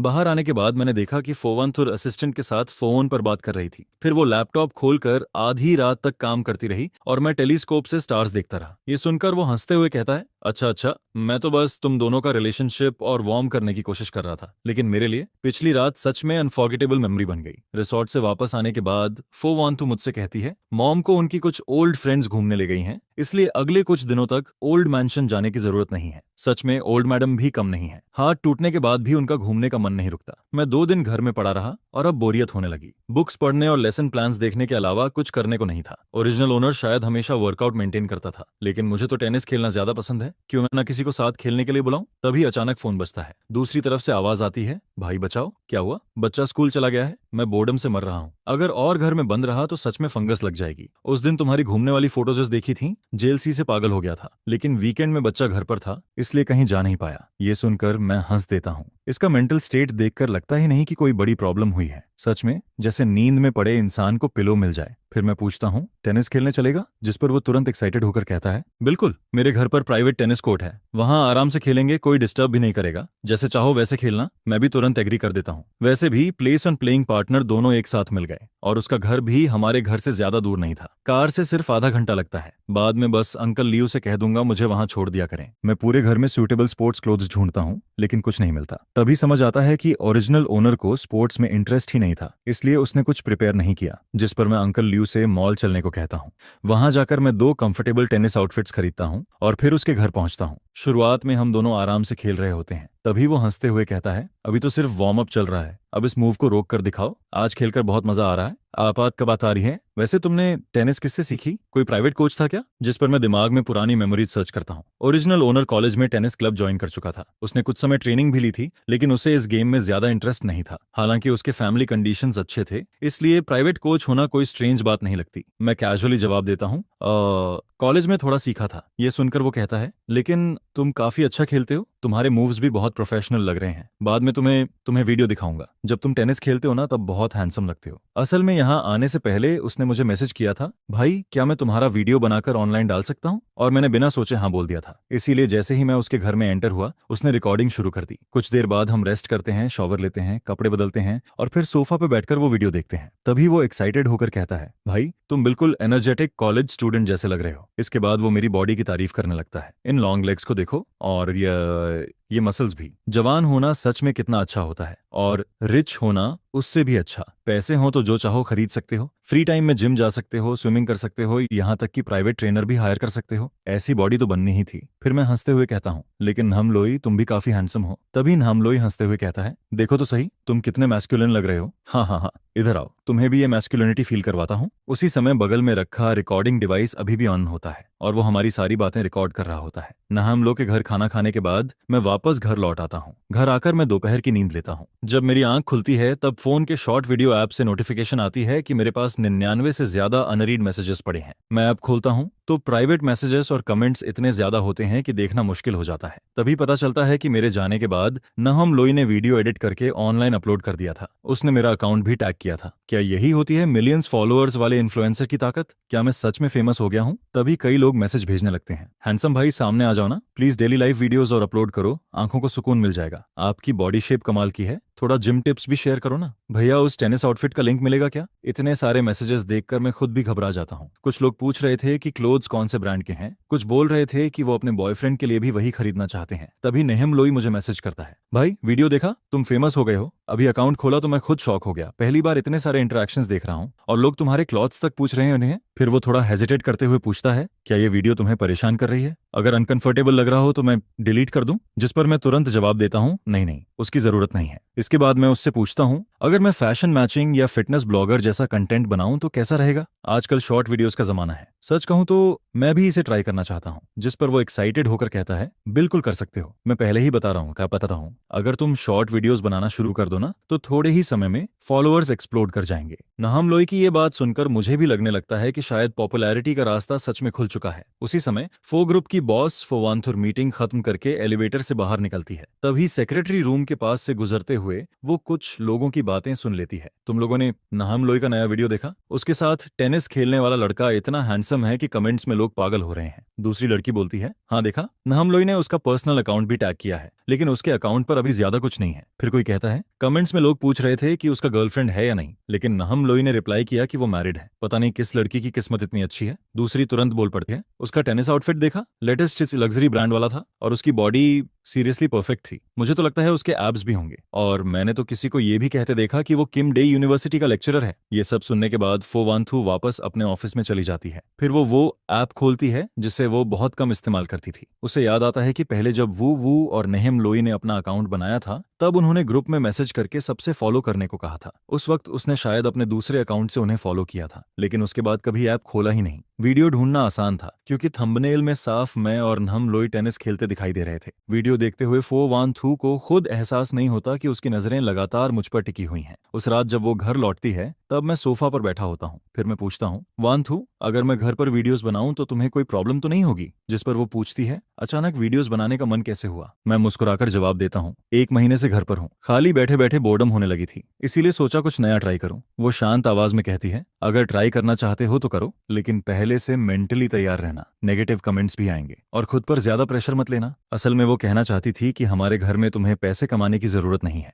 लेकिन फिर शायद उसे लगा कि ऐसा कहना मेरी रिस्पेक्ट कम करना होगा। मैं समझ जाता हूँ कि वो मेरी चिंता कर रही है, इसलिए मैं हंसकर कहता हूँ, मुझे पता है, मैं इसे बस हॉबी की तरह देख रहा हूँ और इससे नई स्किल्स भी सीखने को मिलेंगी। मैं खुद पर प्रेशर नहीं डालूंगा, अभी तो मुझे इससे पैसे कमाने की भी जरूरत नहीं है, इसलिए मैं आराम से वीडियोस बना सकता हूँ। ज्यादा टाइम स्क्रिप्ट्स लिखने, कैमरा एंगल्स और एडिटिंग सीखने में लगा सकता हूँ, तभी तो अपने पसंद का कंटेंट बना पाऊंगा। फिर वो पूछती है, आज तुम नहम लोई के साथ घूमने गए थे? सच कहूं, मुझे थोड़ा सरप्राइज हुआ। जिस पर मैं पूछता हूँ, तुमने वीडियो देख लिया? तभी अचानक मेरे दिमाग में आता है, कहीं वो ये तो नहीं सोच रही कि मैं अटेंशन मिलने के बाद वीडियोस बनाना शुरू कर रहा हूँ। वो धीरे से जवाब देती है, आज ऑफिस में सब लोग उसी की बातें कर रहे थे, इसलिए क्यूरियोसिटी में देख लिया, लेकिन कमेंट्स पढ़ते वक्त मुझे थोड़ा अजीब लग रहा था। इतने सारे लोग तुम्हारे बारे में बातें कर रहे थे, पता नहीं क्यों दिल थोड़ा अनईजी हो गया। इसके बाद मैं उसे बताता हूँ, नहम लोई ने बच्चे को किंडरगार्टन छोड़ने के बाद मुझे कॉल किया था, वो घर में बोर हो रहा था, वैसे भी मैं टेनिस खेलना चाहता था, तो हम दोनों तुरंत रेडी हो गए। सच कहूं, उसके घर का टेनिस कोर्ट बहुत बड़ा है, हम दोनों ने पूरा सुबह खेला, बहुत मजा आया। फिर हम दोनों लिविंग रूम के सोफा पर जाकर बैठ जाते हैं। तभी वांतु पूछती है, तुम्हें टेनिस इतना पसंद है? मैं जवाब देता हूँ, हाँ, कॉलेज के समय से खेल रहा हूँ, सो खाता हूँ, मास्टर्स के दौरान ज्यादा टाइम नहीं मिला इसलिए छोड़ दिया था, अब थोड़ा फ्री हूँ तो फिर से शुरू करना चाहता हूँ। फिर मैं उससे पूछता हूँ, वांथू, तुम्हें टेनिस खेलना आता है? सुना है वो भी अच्छा खेलती है, कभी हम दोनों कपल्स साथ में खेल सकते हैं। जिस पर वो हल्का मुस्कुराकर कहती है, हाँ, मुझे थोड़ा बहुत आता है। मैं तुरंत कहता हूँ, अगर नहीं भी आता तो कोई बात नहीं, मैं तुम्हें सिखा दूंगा। इसी दौरान नाम लोई द्वारा अपलोड किया गया वीडियो लगातार वायरल होता जा रहा था। जब लोग मेरे प्रोफाइल पर आते हैं तो उन्हें मेरा पहला अपलोडेड वीडियो भी दिखाई देता है। वीडियो अपलोड होने के सिर्फ 2 घंटे में ही व्यूज 1 लाख पार कर जाते हैं, फॉलोअर्स भी तेजी से बढ़ने लगते हैं। जिस पर मैं एक्साइटेड होकर सोचता हूँ, लगता है मैंने पॉपुलैरिटी का असली कोड पकड़ लिया है। अच्छा हुआ जो मैंने 1-on-1 फिटनेस कोच हायर किया था। पहले ट्रेनिंग सेशन के बाद ही मैंने एक वर्कआउट शेयरिंग वीडियो बना लिया। वीडियो में मैं कुछ आसान एक्सरसाइजेस सिखा रहा होता हूँ। ये वीडियो एक प्रोफेशनल जिम रूम में शूट किया गया था। वीडियो शूट और एडिटिंग सीखने के लिए मैंने कुछ ऑनलाइन कोर्सेज भी ज्वाइन किए और ये पूरा प्रोसेस मुझे बहुत अचीवमेंट वाला फील दे रहा था। इसी दौरान एक दिन मुझे लियंगतम का फोन आता है, जो ओरिजिनल ओनर की रियल मदर होती है। वो पूछती है, बेटा अचानक वीडियोस बनाने का कैसे सोच लिया, आजकल काम पर नहीं जा रहे क्या? जिस पर मैं जवाब देता हूँ, मदर इन लॉ ने मुझे 1 महीने की छुट्टी दिलवा दी है। वो थोड़ा शिकायत करते हुए कहती है, पहले तो तुम कहते थे घर बहुत दूर है इसलिए आने की जरूरत नहीं, अब छुट्टी मिली है फिर भी घर वापस आना याद नहीं आया? उनकी बातें सुनकर मेरा दिल थोड़ा भारी हो जाता है। मुझे हमेशा लगता था कि ओरिजिनल ओनर और उसके पेरेंट्स ज्यादा क्लोज नहीं थे, इसलिए ना वो कांटेक्ट करते थे न मैं। लेकिन आज उनकी चिंता भरी आवाज सुनकर मेरे अंदर कुछ बदल जाता है। मैं फैसला करता हूँ कि मैं उनसे मिलने जरूर जाऊंगा। अब जब मैं इस दुनिया में आ ही चुका हूँ तो ओरिजिनल ओनर के पेरेंट्स को भी अपना फैमिली मानना चाहिए। जिस पर वो खुशी से कहती हैं, ठीक है ठीक है, टाइम मिले तो घर आकर कुछ दिन रुक जाना, मॉम तुम्हारे पसंद का खाना बनाएगी। मैं हल्का मुस्कुराकर जवाब देता हूँ, जी मॉम, मुझे पता है। वांतो के घर आने के बाद मैं उसे बता दूंगा। इसके बाद माँ की तरफ से कुछ दिल से निकली हुई बातें सुनने को मिलती हैं, जिस पर पता चलता है कि माँ अपने बेटे को कॉल करती है। वो उसे वीडियो बनाने से रोकना नहीं चाहती है, बस उन्हें डर लगता है कि कहीं वो इन सब नेगेटिव प्रेशर को अकेले हैंडल न करे। हमारे घर ने आज तक कभी जानबूझकर तुम्हारी आइडेंटिटी छुपाने की कोशिश नहीं की है। नेटिजन्स तो बस कुछ ही मिनटों में तुम्हारी सारी इन्फॉर्मेशन जड़ तक निकाल सकते हैं। जिस पर माँ पूछती है कि क्या तुमने इससे डील करने का कोई तरीका सोच लिया है? जिसके जवाब में वो कहता है कि उसे अच्छे से पता है कि उसे क्या करना है। ओरिजिनल ओनर वैसे भी बड़े लोगों की दुनिया का यंग मास्टर था। उसकी आइडेंटिटी में ऐसा कुछ भी नहीं है जिसे लेकर लोग ज्यादा डींग करें, और ना ही कोई स्कैंडल है जिस पर वो सोचता है कि आखिर डरने वाली बात ही क्या है। बल्कि उसने तो ओरिजिनल ओनर के ग्रैंड पेरेंट्स तक की इन्फॉर्मेशन भी खास तौर पर चेक की थी। पूरे फैमिली की 3 पीढ़ियां अच्छे कैरेक्टर वाली रही हैं, और अब के टाइम में तो ट्रैफिक ही किंग है। क्या पता इससे कंपनी को थोड़ा फायदा ही मिल जाए, शायद उसे एक्स्ट्रा डिविडेंड भी मिल जाए। इसके बाद उसके पास ओरिजिनल ओनर के रियल फादर का भी कॉल आता है, जिस पर वो कहते हैं, बेटा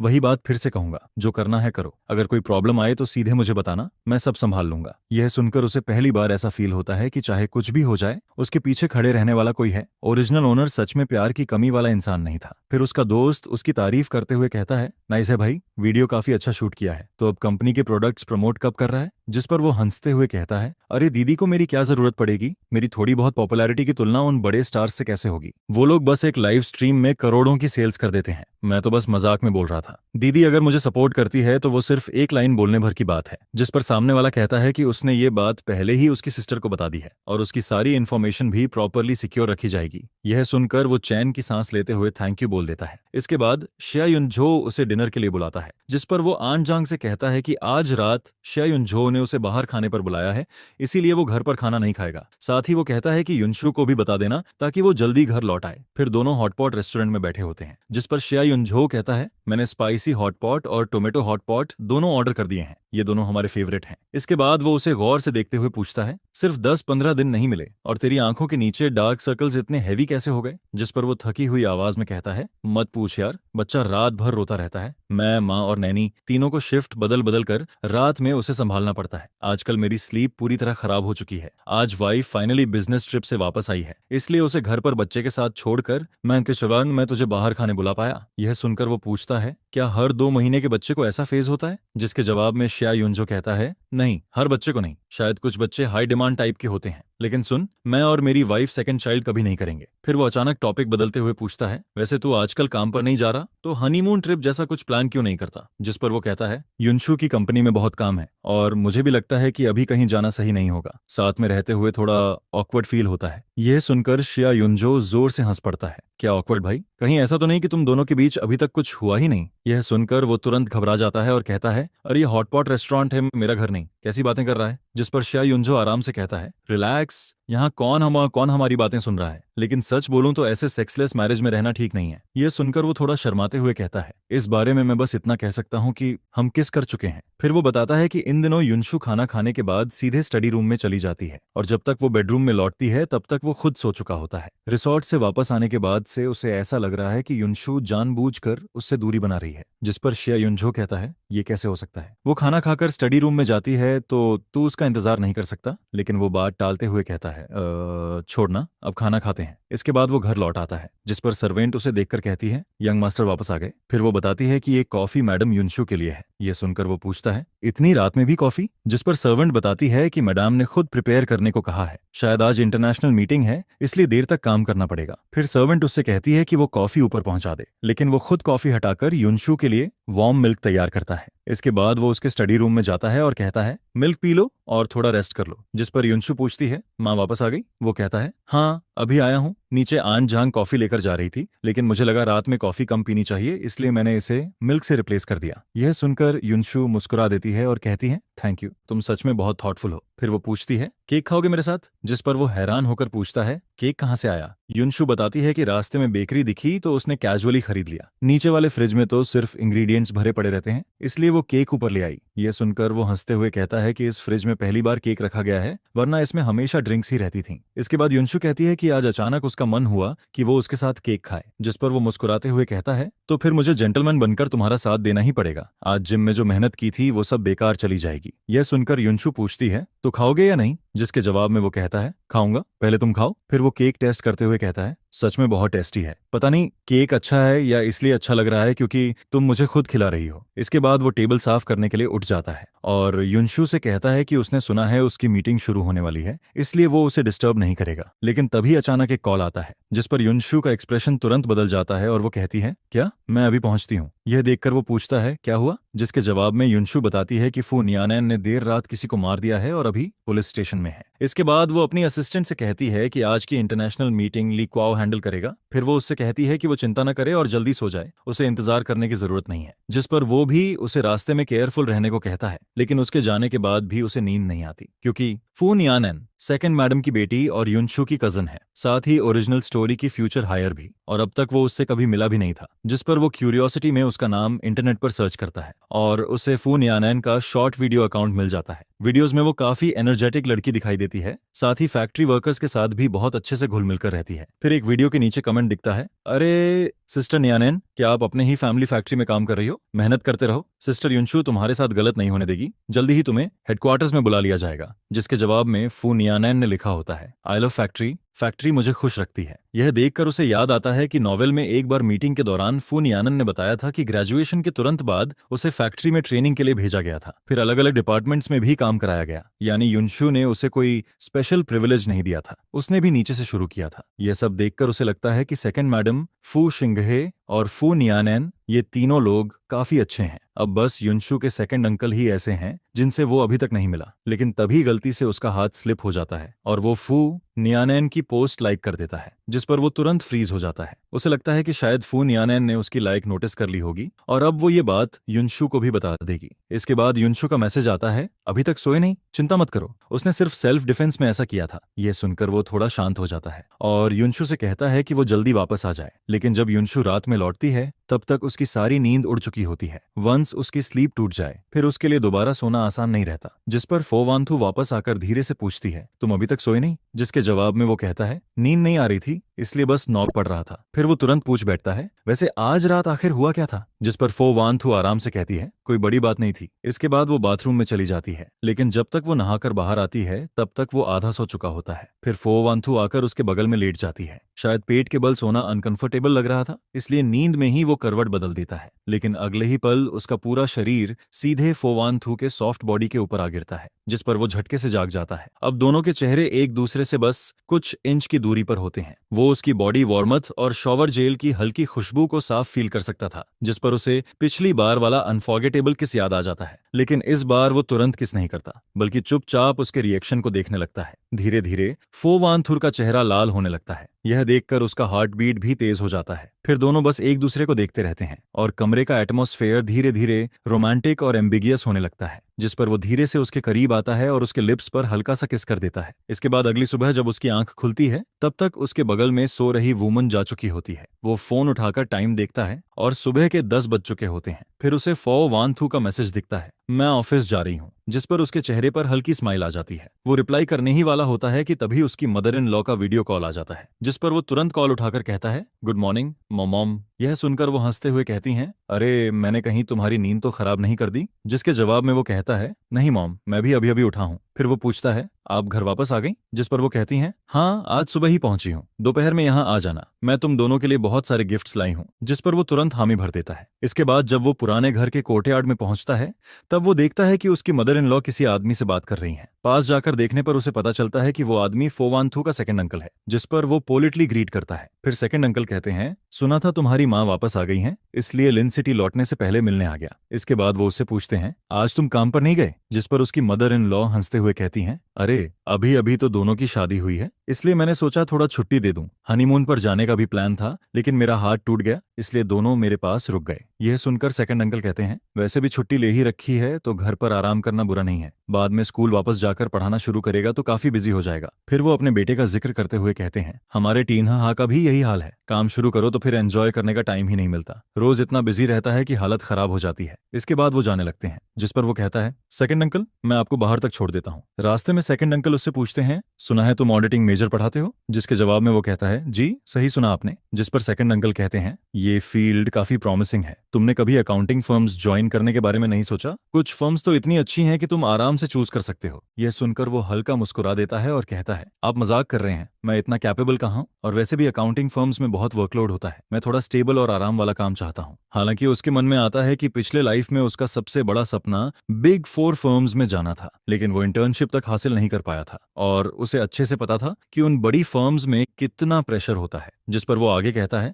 मेरे लिए एक नॉर्मल लेक्चरर बनकर रहना ही काफी अच्छा है। यह सुनकर सेकंड अंकल बस हल्का सा सिर हिलाते हैं और कुछ नहीं कहते। फिर वो कार में बैठकर वहां से निकल जाते हैं, लेकिन उनके जाने के बाद भी वो उनकी बातों के बारे में सोचता रहता है। तभी ओल्ड मैडम उसका हाथ पकड़कर कहती हैं, आगे से अपने सेकंड अंकल से थोड़ा सावधान रहना। जिस पर वो आगे बताती हैं, उसका दिमाग बहुत चालाक है, सामने कुछ और पीछे कुछ और करता है, बहुत केयरफुल रहना। फिर वो पुराने दिनों की बातें बताने लगती हैं। जब मैं और तुम्हारे फादर बिजनेस शुरू कर रहे थे, तब ग्रैंडफादर ने हमें कुछ शुरुआती पैसे दिए थे, लेकिन फोकिन वी को लगा कि ग्रैंडफादर उसे इग्नोर कर रहे हैं, इसलिए उसने भी पैसे मांगे और हमारे जैसा बिजनेस शुरू किया। लेकिन बाद में जब हमारा बिजनेस सक्सेसफुल हो गया, तब वो जिद करने लगा कि ग्रैंडफादर ने सीक्रेटली हमें एक्स्ट्रा सपोर्ट दिया था, इसलिए वो कंपनी का आधा हिस्सा मांगने लगा। उस वक्त ग्रैंडफादर बहुत बीमार थे। तुम्हारे फादर नहीं चाहते थे कि फैमिली फाइट की वजह से वो चैन से आंखें भी बंद न कर पाएं, इसलिए उन्होंने कंपनी का आधा हिस्सा उसे दे दिया। लेकिन बाद में वो उस हिस्से को लेकर सीधे लिन सिटी चला गया और अलग कंपनी शुरू कर दी। हमेशा यही साबित करना चाहता था कि वो हमसे ज्यादा कैपेबल है, लेकिन इतने सालों बाद भी उसकी कंपनी में कोई खास प्रोग्रेस नहीं हुई।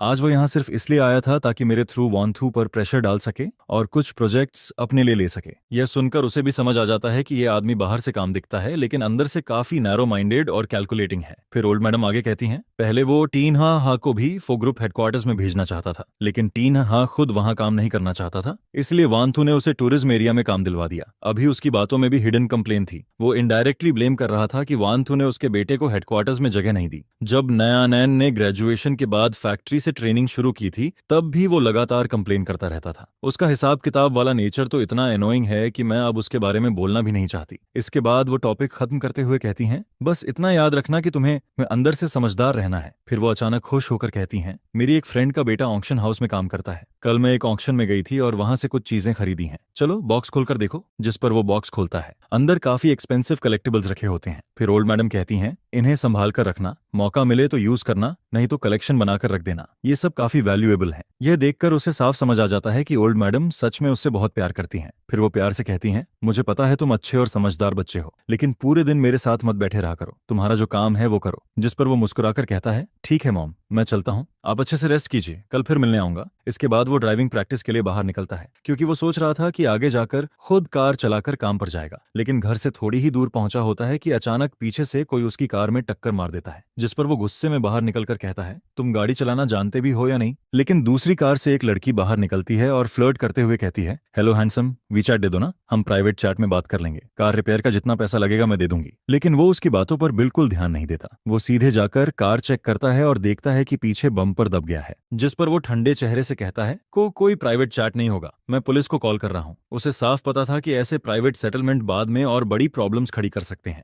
इसके बाद ट्रैफिक पुलिस जल्दी ही वहां पहुंच जाती है और दोनों को गाड़ियां साइड में लगाने के लिए कहती है ताकि मामला सेफली हैंडल हो सके। लेकिन तभी सामने एक ब्लैक कार आकर रुकती है और अगले ही पल फोवानथू जल्दी से बाहर निकलती है, जिस पर वो घबराकर पूछती है, अनथान तुम ठीक हो ना? जिसके जवाब में वो कहता है, मैं ठीक हूँ, गलती सामने वाली की थी, ट्रैफिक पुलिस सब हैंडल कर चुकी है। फिर वो हैरानी से पूछता है, लेकिन तुम यहाँ कैसे पहुंच गई? जिस पर फो वान तू कहती है, तिन्ह हाँ ने मुझे बताया, मुझे चिंता हो रही थी इसलिए खुद देखने चली आई। ये सुनकर वो मन ही मन सोचने लगता है कि फो तिन्ह हाँ का मुंह सच में बहुत फास्ट है।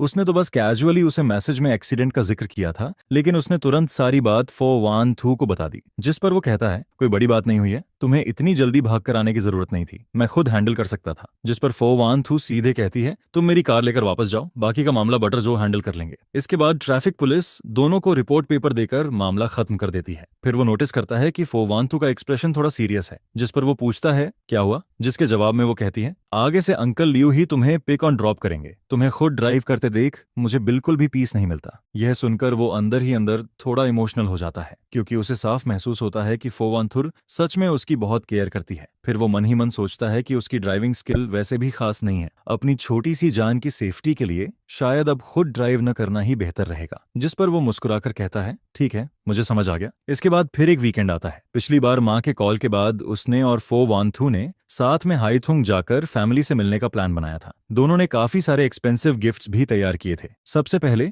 वो अपनी मैटरनल फैमिली के घर पहुंचते हैं, लेकिन कोर्टयार्ड में कदम रखते ही उन्हें एक लड़की की लाउड आवाज सुनाई देती है, प्लीज मेरा कार्ड अनलॉक कर दो ना, मुझे सच में अपनी गलती का एहसास हो गया है, आगे से ऐसा नहीं करूंगी। जिस पर उसे याद आता है कि ये कॉप किम निगियन है, ओरिजिनल ओनर की बायोलॉजिकल मदर और स्टेप फादर की बेटी। अभी वो 10th क्लास में पढ़ती है और उसका नेचर काफी रिबेलियस है। उसे याद आता है कि पहले इस लड़की ने उससे पैसे मांगे थे, उसने उसे 5000 युआन ट्रांसफर किए थे, लेकिन उसने उसे भी कम बता दिया। जिस पर उसने दोबारा पैसे भेजने से मना कर दिया था और कहा था कि जाकर अपने फादर से मांगो। अब वो सोचने लगता है कि इस बार आखिर उसने कौन सी ट्रबल क्रिएट कर दी है। तभी सर्वेंट अंदर आकर अनाउंस करता है, मास्टर और यंग मैडम आ गए हैं। यह सुनते ही उसके स्टेप फादर खुश होकर कहते हैं, अरे अंथान और वानथू आ गए। फिर वो कहते हैं, तुम्हारी माँ ब्यूटी ट्रीटमेंट के लिए बाहर गई है, मैं उसे अभी कॉल करके वापस बुलाता हूँ। लेकिन तभी किम नियन मुंह बनाते हुए कंप्लेन करती है, डैड आप कितने बायस्ड हैं, मैं वापस आती हूँ तो आपका चेहरा चिड़चिड़ा रहता है, लेकिन भाई आते ही आप फूल की तरह खिल जाते हो, जबकि रियल डॉटर तो मैं हूँ। जिस पर उसके स्टेप फादर बिना छुपाए कह देते हैं, हाँ मैं बायस्ड हूँ, अगर तुम अपने भाई जितनी समझदार होती तो मैं भी तुम्हारे साथ हंसकर बात करता। यह सुनकर किम नियन तुरंत फोवानथू के पास जाकर बोलती है, सिस्टर इन लॉ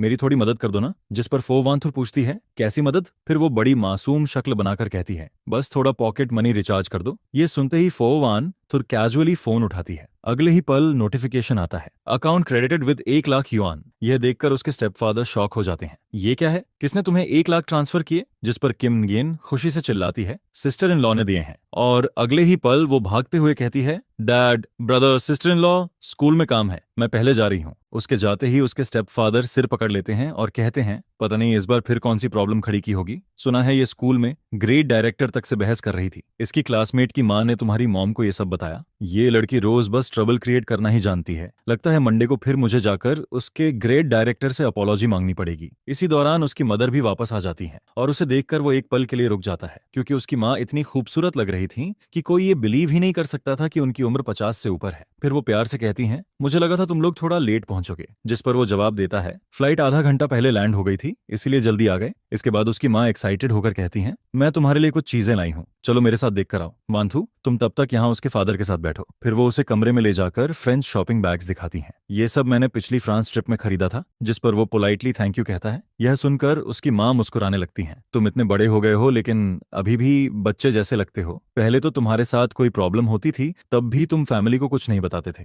हमेशा स्टबर्न बने रहते थे। फिर वो अचानक सीरियस होकर पूछती हैं, कहीं वानथू ने तुम्हें हर्ट तो नहीं किया? जिस पर वो तुरंत कहता है, नहीं मॉम, वानथू मेरे साथ बहुत अच्छी है, मैं बहुत अच्छा लाइफ जी रहा हूँ, सर का हूँ। यह सुनकर उसकी माँ राहत की सांस लेती हैं, मैं बस ये जानना चाहती थी कि शादी के बाद तुम्हारी लाइफ कैसी चल रही है, अगर कभी कुछ हो तो मुझे जरूर बताना, सब कुछ अकेले सहते मत रहना। जिस पर वो हल्की स्माइल के साथ कहता है, आप टेंशन मत लीजिए, यहाँ सब लोग बहुत अच्छे हैं, मैं सच में बहुत खुश हूँ। यह सुनकर उसकी माँ थोड़ी इमोशनल हो जाती हैं, पता है शादी के बाद तुम बिल्कुल बदल गए हो, पहले तो तुम मेरे साथ बैठकर बातें भी नहीं करते थे, अगर मैं ज्यादा पूछती तो इरिटेट हो जाते। जिस पर वो कहता है, शायद शादी के बाद सोच बदल गई है और इतनी मुश्किल से घर आया हूं तो ऑब्वियसली आपके साथ अच्छे से बात करना चाहता हूं। यह सुनकर उसकी माँ की आंखों में खुशी साफ दिखने लगती है, मेरा बेटा सच में बड़ा हो गया है। फिर वो उसे कई क्लोथ्स और ज्वेलरी ट्राई करवाती हैं, साथ ही कहती हैं कि ये सब वंथु के लिए भी खरीदा है। वापस जाते समय सब साथ लेकर जाना। इसके बाद नीचे से उसकी माँ की आवाज आती है, डियर आज लंच मैं खुद बनाऊंगी, बताओ सबको क्या खाना है। जिस पर उसके स्टेपफादर हंसते हुए कहते हैं, मुझे क्या पसंद है ये तुम्हें नहीं पता क्या,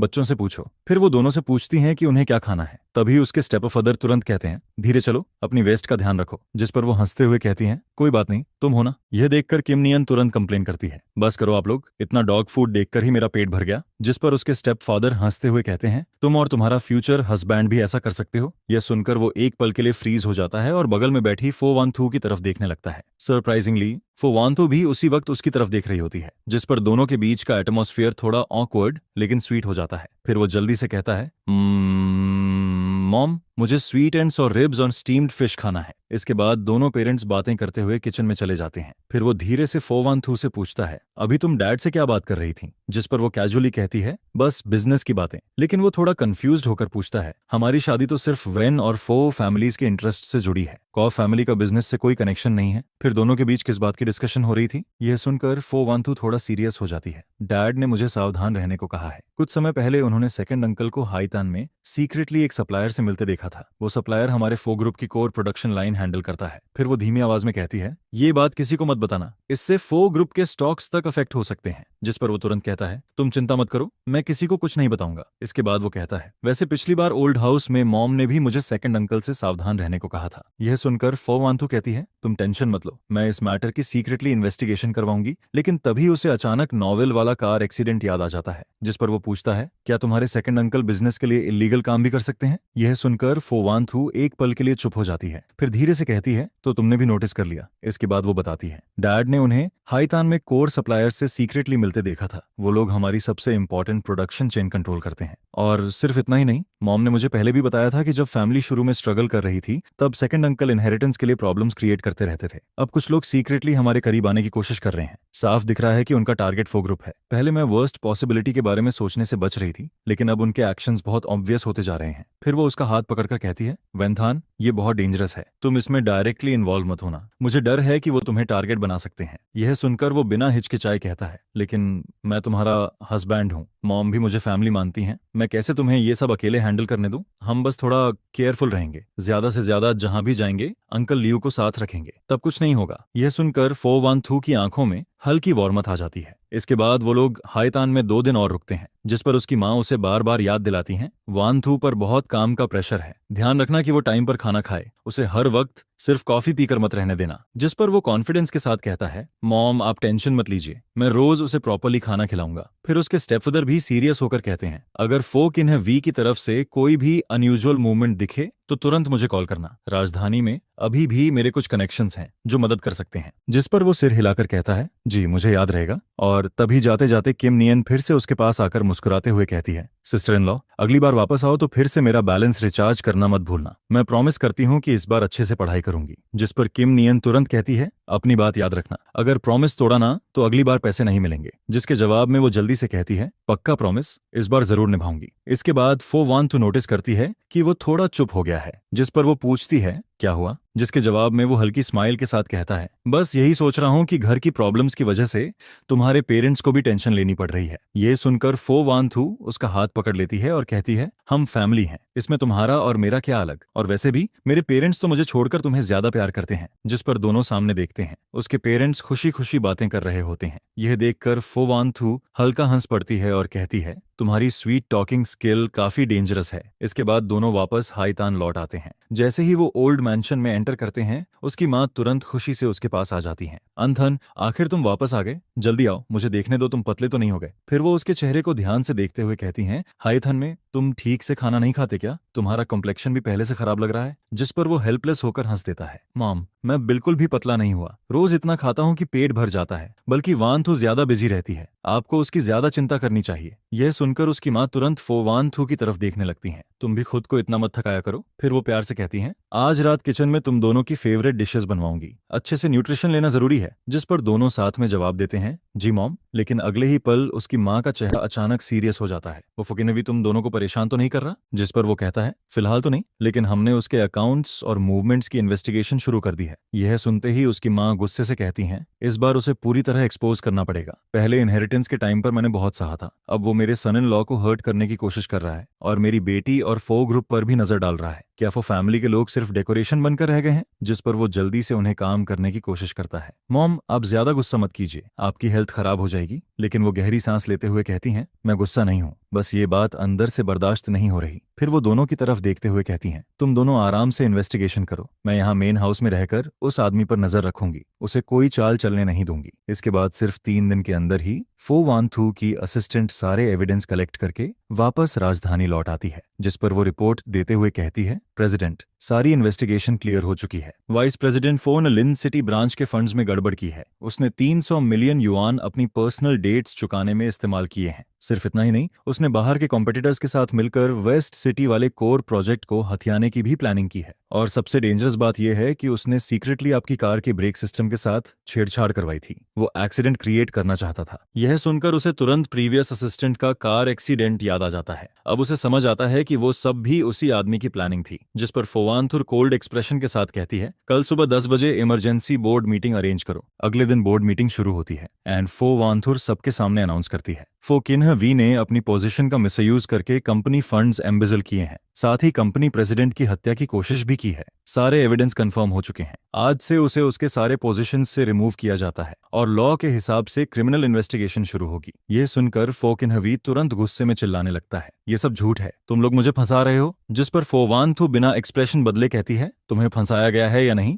इसका जवाब जज देगा। इसके बाद यह खबर ओल्ड मैंशन तक पहुंच जाती है, जिस पर सेकंड मैडम गुस्से में चिल्लाती है, फोवानथु, तुम्हारी हिम्मत कैसे हुई मेरे हस्बैंड को अरेस्ट करवाने की? हमने तुम्हारे साथ कभी बुरा नहीं किया। लेकिन तभी ओल्ड मैडम गुस्से में टेबल पर हाथ मारती हैं। उसने मेरी बेटी और सन इन लॉ को नुकसान पहुंचाने की कोशिश की है। अगर तुमने और ड्रामा किया तो मैं तुम्हें भी इन्वेस्टिगेशन में घसीट दूंगी। इसके बाद पूरा मामला फाइनली सेटल हो जाता है। जिस पर फोवानथुर थकी हुई आवाज में उससे कहती है, अब आगे से कोई तुम्हें बली नहीं कर पाएगा। जिसके जवाब में वो मुस्कुराकर कहता है, ये सब तुम्हारी और मॉम की वजह से पॉसिबल हुआ है। फिर वो पूछता है, वैसे फोनिम का क्या होगा? जिस पर फोवंथु कहती है, उसने शुरू से आखिर तक कुछ गलत नहीं किया, बल्कि सीक्रेटली अपने फादर को रोकने की कोशिश करता रहा। वो एक समझदार बच्चा है, इसलिए मैं उसे फो ग्रुप के बेस लेवल डिपार्टमेंट से ट्रेनिंग शुरू करवाऊंगी। आगे वो अपनी एबिलिटी के दम पर आगे बढ़ेगा। यह सुनकर वो तुरंत कहता है, तुमने बिल्कुल सही डिसीजन लिया। इसके बाद वो फिर से यूनिवर्सिटी में क्लासेस लेना शुरू कर देता है, जिस पर उसके कॉलेग्स और स्टूडेंट्स उसे देखकर एक्साइटेड हो जाते हैं। एक कॉलेग शर्मिंदा होकर कहता है, प्रोफेसर वेन, पहले मैंने गलतफहमी में आपके बारे में काफी उल्टा सीधा बोला था, प्लीज उसे दिल पर मत लीजिए। जिस पर वो मुस्कुराकर कहता है, कोई बात नहीं, हम सब कोलेग्स हैं, पुरानी बातों को भूल जाओ। यह सुनकर सामने वाला तुरंत राहत की सांस लेता है। फिर स्टूडेंट्स भी उसके आसपास इकट्ठा हो जाते हैं। प्रोफेसर वेन, आपकी टीचिंग इतनी इजी टू अंडरस्टैंड होती है,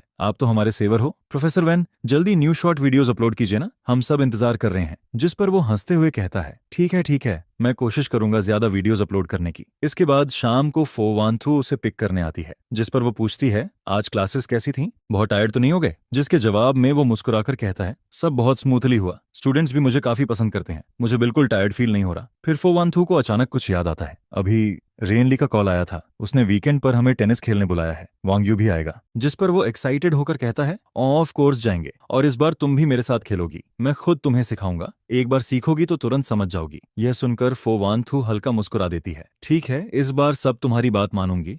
इसके बाद वीकेंड पर दोनों रेनलई के घर पहुंचते हैं, जिस पर वांग्यू उन्हें देखते ही कहता है, ब्रोदर इन लॉ, आखिर तुम दोनों आ ही गए। मैंने आपका टेनिस वाला वीडियो देखा था, व्यू बहुत हाई थे, आप सच में अच्छा खेलते हो। जिस पर वो हंसते हुए कहता है, बस फन के लिए खेलता हूँ, कोई प्रोफेशनल प्लेयर नहीं हूँ। फिर वांग्यू मजाक करते हुए कहता है, अब तो आप इंटरनेट सेलिब्रिटी टीचर बन चुके हो, अगली बार वीडियो शूट करो तो मुझे भी साथ लेना। जिस पर वो जवाब देता है, जब चाहो आ जाना, बस मेरे साथ प्रैक्टिस करने का टाइम निकालना पड़ेगा। इसके बाद एक रात दोनों ओल्ड मैंशन में डिनर कर रहे होते हैं। तभी अचानक ओल्ड मैडम चॉपस्टिक्स नीचे रख देती हैं, जिस पर वो सीरियस होकर कहती हैं, मुझे तुम दोनों से एक जरूरी बात करनी है। फिर वो सीधे अनथान की तरफ देखकर कहती हैं, तुम दोनों की शादी को आधे साल से ज्यादा हो गया है, रिलेशनशिप भी इतना अच्छा है, तो क्या अब मुझे जल्दी से ग्रैंड चाइल्ड गोद में लेने का मौका नहीं मिलेगा? मैं पूरे दिन घर में खाली रहती हूँ, बस बच्चों की देखभाल करना चाहती हूँ। यह सुनकर वो थोड़ा ऑकवर्ड होकर कहता है, मॉम, ये सब नेचुरली होने दीजिए। लेकिन ओल्ड मैडम तुरंत कहती हैं, नेचुरली क्या, मैं तो रोज इंतजार कर रही हूँ कि कब मुझे ग्रैंड चाइल्ड देखने को मिले, मैं खुद उन्हें हेल्दी और चबी बनाकर बड़ा करूंगी। यह सुनकर फोवानथुर शर्म से उसकी तरफ देखने लगती है और उसके दिमाग में फ्यूचर इमेजिनेशन चलने लगती है। फिर सीन बदलता है, जिस पर अचानक फोवानथु एक्साइटेड होकर उसके सामने रिपोर्ट लेकर आती है, अनथान देखो, मैं प्रेग्नेंट हूँ, डॉक्टर ने कहा है कि 6 वीक्स हो चुके हैं। यह सुनते ही वो पूरी तरह फ्रीज हो जाता है। फिर अगले ही पल खुशी से उसकी आंखें चमकने लगती हैं। सच में? में मैं फादर बनने वाला हूँ और ओल्ड मैडम भी खुशी से लगभग रो पड़ती हैं। मैं फाइनली ग्रैंड मदर बनने वाली हूँ। इसके बाद मैंशन पूरी तरह एक्साइटमेंट से भर जाता है। वांतु को सॉर फूड चाहिए या स्वीट? किचन जल्दी प्रिपेयर करो। अंथन, तुम भी ध्यान रखना, अगर रात में उसे भूख लगे तो तुरंत किचन बुलाना। फिर एक रात फोवंथु कहती है, अंथन मेरे पैरों में सूजन आ गई है, जिस पर वो तुरंत उसके पास बैठकर कहता है, मैं मसाज कर देता हूँ। यह सुनकर वो धीरे से कहती है, धीरे करना। कभी वो रात में भूख लगने की बात करती है तो वो तुरंत उठकर उसके लिए वोंटन बनाने किचन चला जाता है, जिस पर फो वांथु उससे पूछती है, क्या तुम्हें ये सब ट्रबलसम नहीं लगता? लेकिन वो बिना सोचे जवाब देता है, नेवर, तुम और हमारा बच्चा मेरी जिंदगी का सबसे प्रेशियस ट्रेजर हो। इसके बाद आखिरकार फोवांथु सेफली ट्विंस को जन्म देती है, एक बेबी बॉय जिसकी आंखें बिल्कुल उसकी तरह थीं और एक बेबी गर्ल जो बिल्कुल फोवांथु जैसी लगती थी, इतनी क्यूट जैसे जैड से बनी डॉल हो। जिस पर वो इमोशनल होकर कहता है, देखो इन्हें, ये दोनों हम दोनों जैसे लग रहे हैं। यह सुनकर फोवांथु की आंखों से तुरंत आंसू गिरने लगते हैं। सच में हमारे बच्चे कितने खूबसूरत हैं। इसके बाद ओल्ड मैडम दोनों बेबीज को गोद में लेकर खुशी से कहती हैं, बहुत अच्छा, आखिर हमारी फैमिली की नेक्स्ट जनरेशन आ गई। फिर पूरा फो फैमिली मैंशन सेलिब्रेशन में बिजी हो जाता है। उसी दिन ग्रैंड बैंक्वेट ऑर्गेनाइज किया जाता है, जिस पर गेस्ट्स बच्चों को देखकर कहते हैं, ये बेबीज कितने क्यूट हैं, हमें 2 दिन के लिए घर ले जाने दो ना। यह सुनकर बाकी लोग हंसने लगते हैं। फिर वो धीरे से फो वांथु का हाथ पकड़ता है और दोनों सामने चल रही वार्म और लाइवली फैमिली गैदरिंग को देखते रहते हैं। जिस पर फो वांथु धीरे से कहती है, अनथान, थैंक यू, तुमने मुझे इतना कंप्लीट फैमिली दिया। लेकिन वो उसकी तरफ देखकर मुस्कुरा देता है। वांथु, थैंक यू तो मुझे कहना चाहिए। रात गहराने लगती है, जिस पर दोनों बच्चे अपने छोटे से क्रैडल में चैन से सो रहे होते हैं। कमरे में हल्की वार्म लाइट फैली होती है और पूरा माहौल बेहद पीसफुल लग रहा होता है। जिस पर फो वांथु धीरे से उसके कंधे पर सिर रखकर पूछती है, आनथान, क्या हम हमेशा ऐसे ही खुश रहेंगे? यह सुनकर वो बिना एक पल सोचे हल्की स्माइल के साथ कहता है, हाँ हमेशा, इस जिंदगी में ये कभी नहीं बदलेगा। फिर वो दोनों अपने सोते हुए बच्चों को देखते रहते हैं। हेल्दी पेरेंट्स, सुरक्षित और खुश बच्चे और एक दूसरे का साथ, बस यही सिंपल लेकिन सबसे खूबसूरत जिंदगी थी। जिस पर वो मन ही मन सोचता है कि पेरेंट्स हेल्दी रहें, बच्चे सुरक्षित बड़े हों और हम हमेशा एक दूसरे के साथ रहें। एक ऐसी जिंदगी जो शांति, वार्मथ और एंडलेस प्यार से भरी हो, आसमान में चमकते स्टार्स की तरह जेंटल और खूबसूरत। यही तो वो लाइफ है जिसकी उसने हमेशा से चाहत की थी।